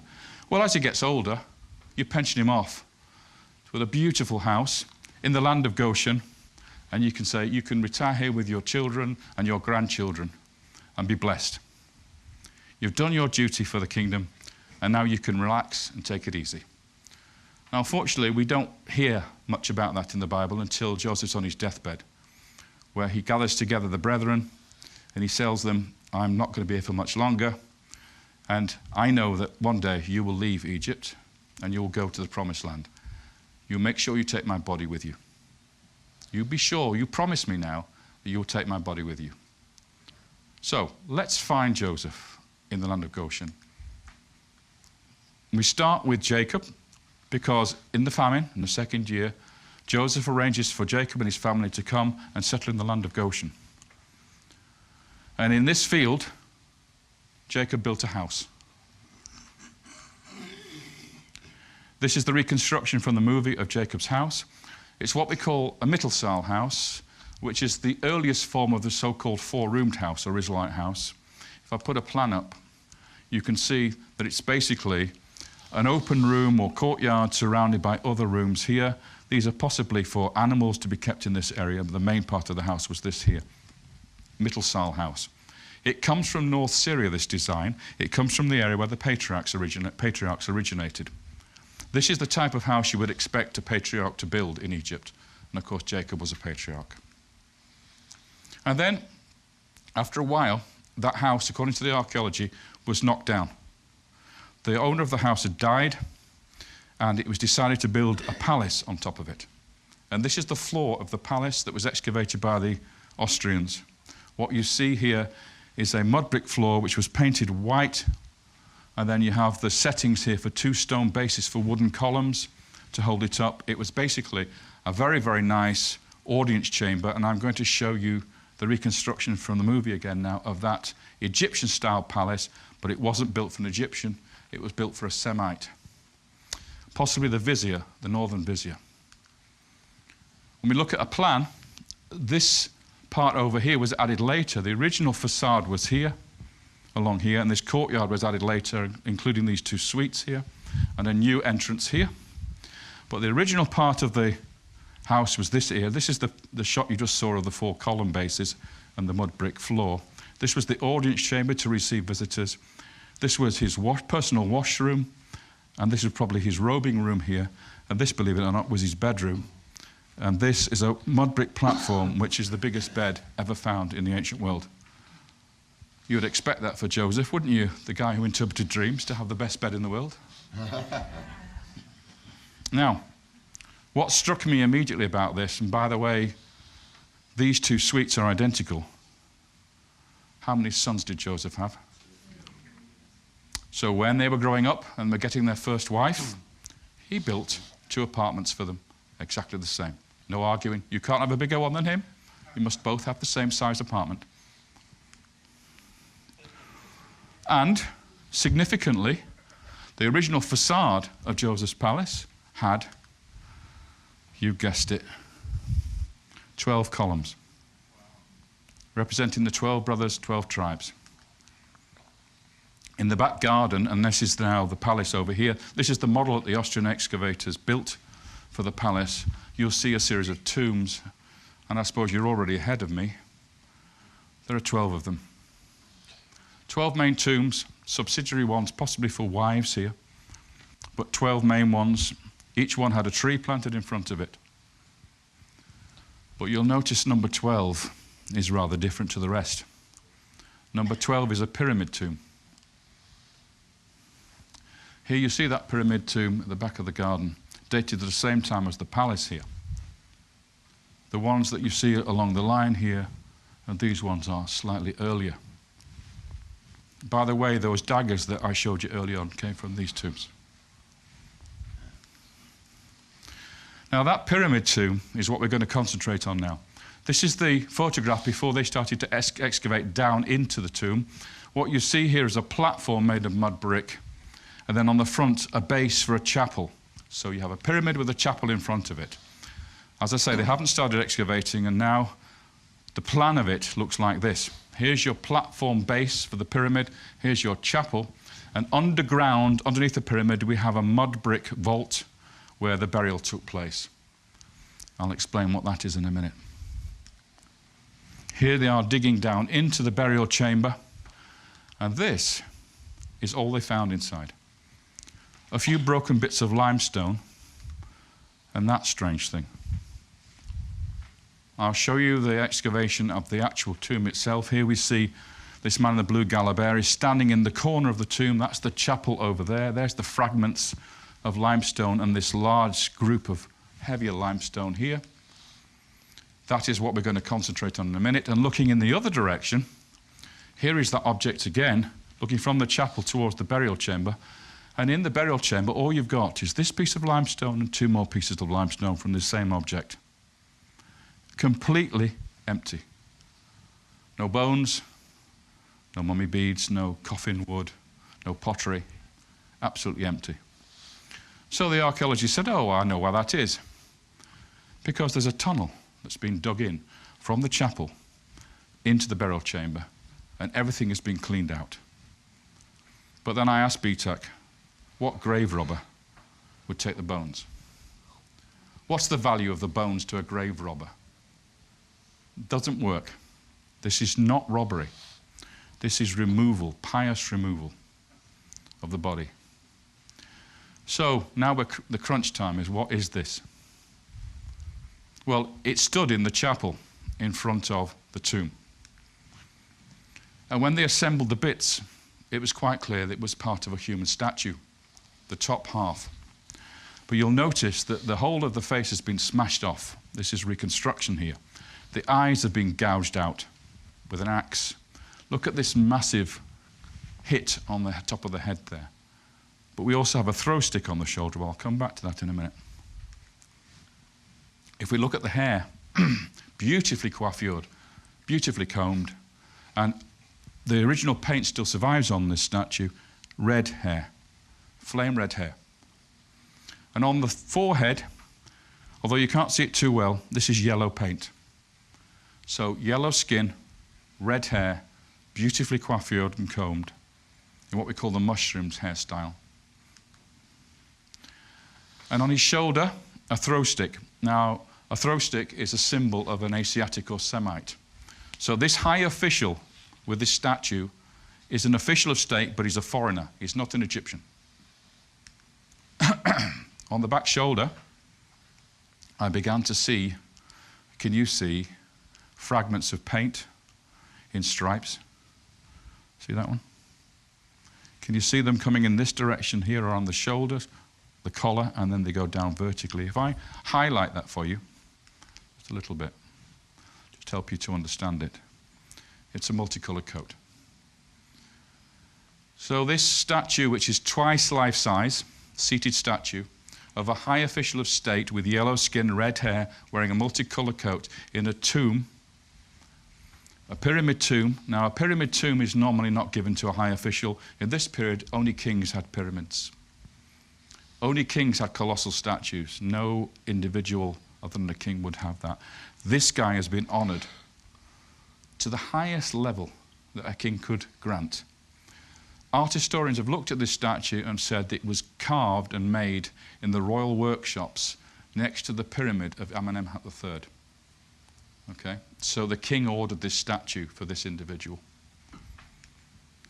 So let's restore his face. Red hair, yellow skin, collar, multicolored coat. And this is the reconstruction from the movie of the chapel with the statue. And if only we had the other part of this, we'd be able to read the name of the individual. And this is his name in hieroglyphs, and that's the name of Joseph in his Egyptian name.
very quickly, I want to tell you about the alphabet. This Joseph character was a genius, an absolute genius. He was in charge of pretty much everything in the land. One of the things he was due to organize was the mining of turquoise in Sinai. And this genius man, who was trained to read the hieroglyphs, write the hieroglyphs, but also being a Semite, came up with something quite extraordinary at a place called Serabitel Kadim, which is the main turquoise mine in Sinai, which is up the top of this mountain. I'll do this very quickly.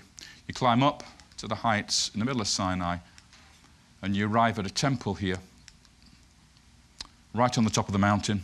This is the temple of Hathor, who is the lady of turquoise, the goddess of the turquoise mines. These stela are all dedicated to her, and they have Semitic names on them of the workforce that was sent here to mine the turquoise. Here is Hathor, the goddess with the strange wig and the eyes, and she's called Hathor. And here we have Meket Mofkat, which is the Lady of Turquoise, which is her title. Here is one of the mines where they excavated the turquoise, and what Petrie found, Flinders Petrie found in here, was quite remarkable. He found a script carved on the mine face, and it's clearly hieroglyphics, but nobody could read it. It didn't read Egyptian. So Petrie was scratching his head and couldn't work it out. And then Sir Alan Gardner came along and worked out what was going on here. And he realized that it was actually Hebrew, but written in hieroglyphs.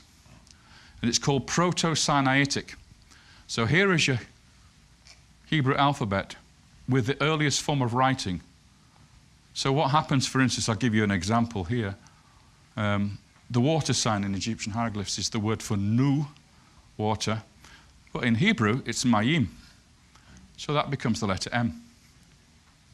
The house, beit, Egyptian pear. Okay, so brilliantly he takes Egyptian hieroglyphic signs, he actually gives the Hebrew name to them, and the first letter of the Hebrew name becomes the letter of the alphabet. And it can go all the way through the alphabet, right the way down to Tav, which of course is the cross, and this one over here, Aleph, which is the ox. Let me give you an inscription from there which you can read just about if I highlight it. This says Mem Aleph Ayin Mem. It's a very crude form of the word Mayim, and that is a leather water bag. Water. Let's look at the letter Aleph just to show you how that evolves into the modern alphabet. Here is our modern letter A. You can do this with all the letters of our alphabet. This is it in Phoenician, rotated 90 degrees with the cross member breaking through the diagonals. And this is it in Proto-Sinaitic from this particular cave. And if I now put the details in, it's an ox, Aleph. So we get our modern alphabet through Proto-Sinaitic, through Proto-Canaanite Hebrew, through Phoenician, through Greek to our modern alphabet. That's all down to Joseph. Joseph gave us our alphabet. And the reason why you believe it's Joseph, why do you think that that's the case? It requires it to be a Semite with a superb education, who was an administrator, who could write in hieroglyphs, but wanted to develop a script for writing Hebrew. Now, I would have originally thought of Moses, but we now find that these inscriptions are dated to the late 12th dynasty, which is before Moses.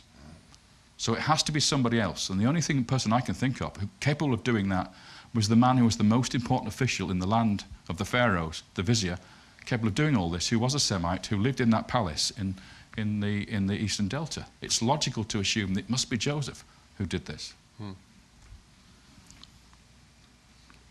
So I'll get on to Moses very quickly. Who was the Pharaoh who raised Moses in the palace? So here's the text, famous one from Exodus 1. Then there came to power in Egypt a new king who did not know Joseph. Joseph had died. Look, he said to his people, the Israelites are now more numerous and stronger than we are because they've prospered. We must take action to stop them from multiplying. Or if war should break out, they might join forces with our enemies. They might take up arms against us and then escape from the country. Accordingly, they put taskmasters over the Israelites to wear them down by forced labor. This is the introduction to Moses and his birth. They've prospered, they've got numerous, they've become powerful, and we've seen that because in the 13th dynasty, most of the officials were Semitic. They weren't Egyptians. In fact, even some of the pharaohs were Semitic at that time. One of the most telling and saddest things about the archaeological excavations at Tel Adaba Avaris is they found hundreds of tiny graves. These are mud bricks here, so that's a little baby. All over the site. Now, in most ancient sites, infant burials represent around 25% of the cemetery population. In other words, 1/4 of most graves you find in the ancient world belong to infants, 1 year old or less.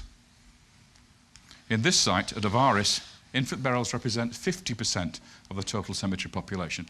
There is a massive doubling of the number of infant burials. And then, with the remaining adult population that are left over, of the remaining adult burials, there are 3 females to every 2 males. That tells me that these infants are mostly male, because there's a skew in the population. These slaves go from being 50-50 male and female to a strong bias towards female in adulthood. And we know what that story is. Now, there is a writer, a Jewish historian called Artaparnos of probably Iranian extraction. We believe he might have been from Persia. And he actually wrote a history of the Jews for the Greek pharaohs, the Ptolemies. And his history was placed in the Alexandrian Library. Then, of course, later on the Christians came along and burnt it to the ground, and we lost his original manuscript. We've never been able to recover that. However, other people, other scholars, quoted from him extracts from his history of the Jews. And he tells us the Pharaoh who raised Moses in the palace. Even though the Bible just says Pharaoh, he names him. Now remember, he's writing in Greek for his Greek masters, the Greek pharaohs, the Ptolemies. This is what he calls the Pharaoh who raised Moses. Chenofres. 3 elements. Chenofres. We can translate that back into Egyptian as Cha-Nefer-Re, or Cha-Nofre. That is the name of just 2 kings of ancient Egypt. One in the Old Kingdom, which doesn't count, and this guy, Ka-Nefer Sobekot IV, is one of the only 2 kings in the entire history of Egypt with this prenomen. In other words, the coronation name. So this is the name Artaparnos gives to the Pharaoh, and we can identify him with this king called Sobekot IV. Here he is. He's the most powerful pharaoh of the dynasty, the 13th dynasty. Here are statues of him from Karnak. He is the 29th ruler of the 13th dynasty. I'm very quickly going to show you his position. But he probably had a summer palace like this one at Avaris, where he would have met, or Moses would have been raised, and then perhaps in the confrontations of the Exodus, this had been the place where those confrontations would have taken place. If you look at the site again from a different angle, you can imagine, here's Pharaoh's palace and the temple. You can imagine the princess bathing in the water here, or coming out to bathe in the water here. And down here, the baby Moses being placed in his basket, and then the water taking him towards the palace where he would have been found by Pharaoh's daughter. When you get the archaeological evidence, you can start to see the story evolving and working. So Moses was then raised in the palace of Chenofres. He would have been an educated man, learning hieroglyphs, etc. Here we see a fragment of the royal canon of Turim, which is a king's list of the pharaohs. And here we get this last sub-dynasty that enslaved the Israelites. Sobekot III, we have a Brooklyn papyrus with slave lists with Semitic names in there. And then we have Neferhotep, a very powerful king, and Sobekot IV, who was the one who was the stepfather rather, of Moses. When he died, there's the start of the 13th dynasty. When he died at the bottom of the papyrus, the 29th king, we come to the next column over here. We need to be looking for the Pharaoh of the Exodus. So if I go 45 years down, it's approximately 45 because we don't have the exact dates, we come to this little fragment of the papyrus here, and the name Dudimose.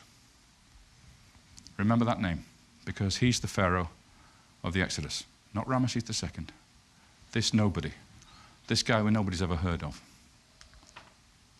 He's virtually the last king of the 13th dynasty, and it's his time when this happens according to Manetho. Have you heard of Manetho? He's the Egyptian priest who wrote a history of the Egyptians, who mentions, quoted in Josephus, who mentions this, and this is quite striking. In the time of a king called Ptolemaeus, remember he's writing in Greek again for the Ptolemies, Ptolemaeus is Dudimose. In his reign, for what cause I know not, a blast of God smote us, and God here is in the singular. You would expect an Egyptian to be writing, and the gods smote us. But he doesn't. He refers to one God smiting the Egyptians. And he continues, and Kai in Greek, which means what follows on from God smiting. Unexpectedly, from the regions of the east across the Sinai, invaders of obscure race marched in confidence of victory against our land. By main force, they easily seized it without striking a blow.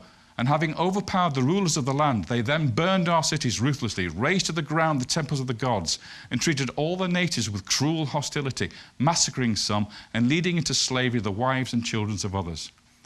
That is the punishment of Egypt. That is post-Exodus, the invasion of the Hyksos, coming into Egypt, being able to take over the land without striking a blow. There is no army to defend Egypt. Why? It's at the bottom of the sea. Otherwise, Egypt would have been defended by the army. And at this very moment, at the city of Avaris, Toledaba, in stratum G1, the Austrians came across scores of pits in the ground, shallow pits, with bodies thrown in on top of each other. Look how this guy's leg lies across this guy's chest. This one is flat on his back, that one's on his stomach. Here's another example. This guy has just literally been tossed into the grave and his arms fallen forward. Bitak, the excavator, says what happened in Egypt at this moment was a terrible plague struck the place. And the people died. And they had to bury them in emergency burials for fear of contamination of the survivors. And right afterwards, the entire Asiatic quarter of the city vanished. They simply closed their doors and they left. And for a period, we're not too sure how long, maybe 5 years, 6 years, the place was left to the drifting sand. And then in came the Hyksos and occupied the site and completely bulldozed it flat and built a mortuary cult on top of this site, where they buried the Hyksos kings. At the end of stratum G, marking the end of the 13th dynasty, the main Tel area was abruptly abandoned and the Semitic population vanished. So here we are, this is the location now we're dealing with. We're not saying Ramesses in the 19th dynasty was the Pharaoh of the Exodus. We're saying it happened down there under Dudimose at the close of the 13th dynasty. And this, 40 years later, approximately 40 years later, is when we should be looking for a Jericho that was destroyed. And then we have the Egyptian collapse with the Hyksos dominating the country for 2 centuries before the recovery in the 18th dynasty. So, we're not going to deal with where they went, because that's for the next film. So I'm going to very quickly jump forward to the conquest. And I should be able to wrap this up within the time we've got left. So remember our chart. We have the Iron Age town built by Hiel on the body of his 2 sons in the time of Ahab, circa 800 BC. Then we have, going backwards, the 600-year gap at Jericho. Then we have the destruction of the Middle Bronze Age city, destroyed by Joshua. And Dave, what you're saying is that this Dudimose and the end of his kingdom and the dark, or the second intermediate period, is right there. That right at that spot. The second dark age hits in right at that spot. Okay. And it's caused by the Israelites and God, destroying the Egyptians. The walls collapse at Jericho. There's heavy burning of the site, and the site is abandoned, as I say, for 600 years, just as in the biblical story. Joshua 6, 20 and 26. When the people heard the sound of the trumpet, they raised a mighty war cry, and the wall of Jericho collapsed then and there. once the people stormed the city, each man going straight forward, and they captured the city. And at that time Joshua made them take his oath before Yahweh. Accursed before Yahweh be the man who rises up and builds this city. On his firstborn will he lay his foundations. On his youngest son he will set up its gates. Exactly as happens with Hiel in the Iron Age 1b, the new city is built, and he sacrificed his 2 children as foundation deposits for the building of the new city in the time of Ahab and Omri. So if you look at Jericho, this is looking down on Jericho. Excavated in the 1950s by Kathleen Kenyon. I'm going to take you to this trench that she dug. She dug several trenches, but this is one that I studied myself. Here is the trench during the excavations. You see she dug right down into the tell. Here's me examining the stratigraphy, because when you cut down into a trench, you can see the different layers, one on top of the other. And what I'm going to show you now is the structure of the defensive system, which is a foundation of the wall that's on the top of the tell here, a sloping rampart made of plaster, a glacis we call it, at the bottom a revetment wall made of stone.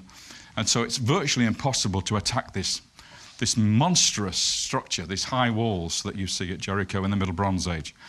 Let me put together on top of that the existing structure, which has now disappeared. So you have the revetment wall made of stone at the bottom, you have the plastered slope, glacis here, and you have the city wall at the top. And when Kathleen Kenyon excavated this, she found the wall had collapsed and had rolled down and was ended up at the bottom. The mud bricks from the top wall ended up at the bottom.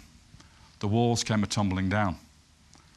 And then they set the thing alight and burnt the whole city to the ground.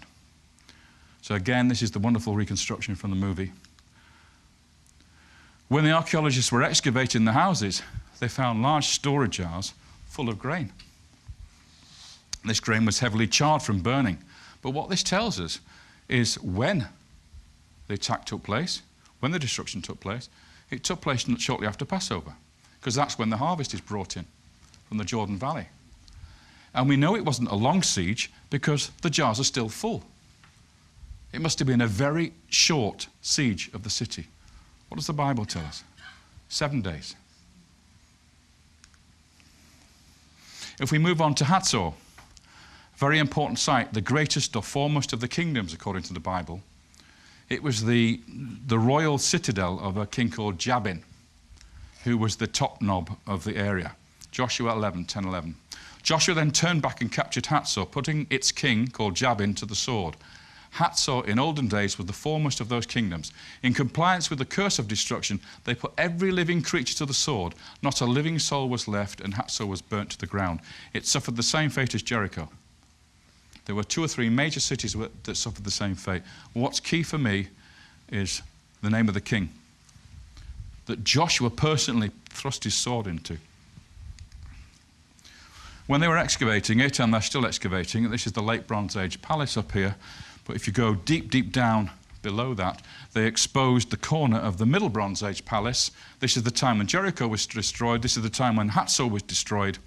And in that area there, this is the corner of the building, they turned up a fragment of a tablet. In cuneiform, Akkadian, because this was the lingua franca of the region. This is how diplomats wrote to each other at this time. And this is actually a letter addressed to a king of Hatzor. And you want to know what his name is? He's called in Canaanite and Akkadian Yabni. And Yabni is biblical Jabin. So the king who lived in this palace at the Middle Bronze Age that was burnt to the ground and destroyed has the same name as the king that Joshua slaughtered and burnt the city to the ground. How specific do you want me to get? I'm going to finish now with a very, very important site, Shechem. Here is the great Migdol fortress of Shechem with a great Cyclopean wall sweeping around. The temple of Baal Berith, Lord of the Covenant, the foundations are here, facing east. And in front of it, in the courtyard, this has been excavated away. It was originally all at this level. Standing in front of the temple is this big white stone. If we look at it from another angle, As I say, this has been excavated, so this is actually modern support here. It was originally all at this level. There is the temple of Baal Berith, the great Migdol temple. There is the standing stone. If I reconstruct it using the reconstruction from the movie, you get a better impression. David, what is this near? What two mountains is this near? Oh, they are called Gerizim and Nebal. Is that right? Ebal. That being Gerizim on that side. So we have the oak tree. We have the tower temple, the Migdol temple of Baal Berith, the Lord of the Covenant. We mustn't say Baal because it doesn't mean Baal, the evil Baal. This is the word for Lord in this particular case. The covenant of Abraham we're talking about here. And the standing stone. Who set the standing stone up? Joshua. So there is Joshua's standing stone in front of the temple, still there to this day in the reconstruction I'll show you later. Sometime later, about 100 years later or so, there was a king of Shechem called Abimelech, and he was a pretty bad character, and he decided to attack the city and kill everybody in the city. And this is a reconstruction of the fire of destruction which burnt this temple to the ground. And this is the text from that. Judges 9:45-49. All that day Abimelech attacked the town. He stormed it and slaughtered the people inside, razed the town and sowed it with salt. On hearing this, all the leading men inside Migdol Shechem took refuge in the crypt of the temple of Baal Berith. Abimelech's men piled branches over the crypt and set it on fire over those who were inside, so that all the people in Migdol Shechem died, about 1,000 men and women. And what does archaeology show us? That this temple was destroyed by fire about 100 years later, exactly matching the story in the Bible, the book of Judges. So this monolith here is one of the most important artifacts from the Bible. Joshua 24:25-28. That day, Joshua made a covenant for the people. He laid down a statute and ordinance for them at Shechem. Joshua wrote these words in the book of the law of Yahweh. He then took a large stone and set it up there under the oak tree in Yahweh's sanctuary. Joshua then dismissed the people, everyone to his own heritage. This was the renewal of the covenant, and that is the covenant stone of Joshua. If you go to Nablus today, ancient Shechem, you see that standing there, stone daubed in Intifada graffiti by the youths, and then painted over in yellow paint to cover what they've written on it.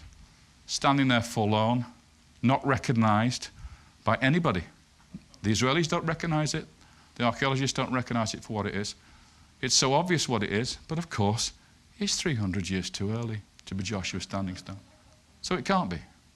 Neither can that be the temple which Abimelech destroyed and burnt to the ground.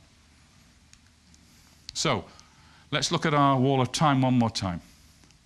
Now, when we didn't have any matches over here in the 19th dynasty or the 18th dynasty, suddenly we have a perfect match between the arrival of Joseph and Jacob in the Middle Kingdom towards the end of the 12th dynasty. The growth and multiplication of the city of Avaris, so it becomes one of the biggest cities in the ancient world, teeming with Semitic peoples. Suddenly a slavery comes along. A change of dynasty happens where you get this sub-dynasty of major strong pharaohs who are native Egyptians who decide to enslave the population. We see it in the bones of the burials. We see it in the children, the infants that are buried, the massive increase in the burial of infants. And then we see the death pits at Avaris. And suddenly the whole population of Semites leaves the city and disappears. And then immediately following that, the Hyksos arrive, invade Egypt, and literally take over the place for 2 centuries, brutalizing the Egyptians. And finally, 40 years afterwards, in the Middle Bronze Age here in Canaan, we have a destruction of Jericho, where the walls fell down, where the city was burnt to the ground, and was abandoned for 600 years, where Jabin was killed at Hatzor, where the site of Shiloh was founded for the ark for the very first time, and where at Shechem we find the covenant stone of Joshua erected by the leader of the Israelite tribes. I don't know how I can make it more factual than that. I don't see how anybody could ignore that evidence. I really don't. But that's what we have, and that's the fight we've got to fight, because the evidence is there. It's now a case of persuading everybody to look seriously at this model, because it gives us the answers we've been looking for. Thank you.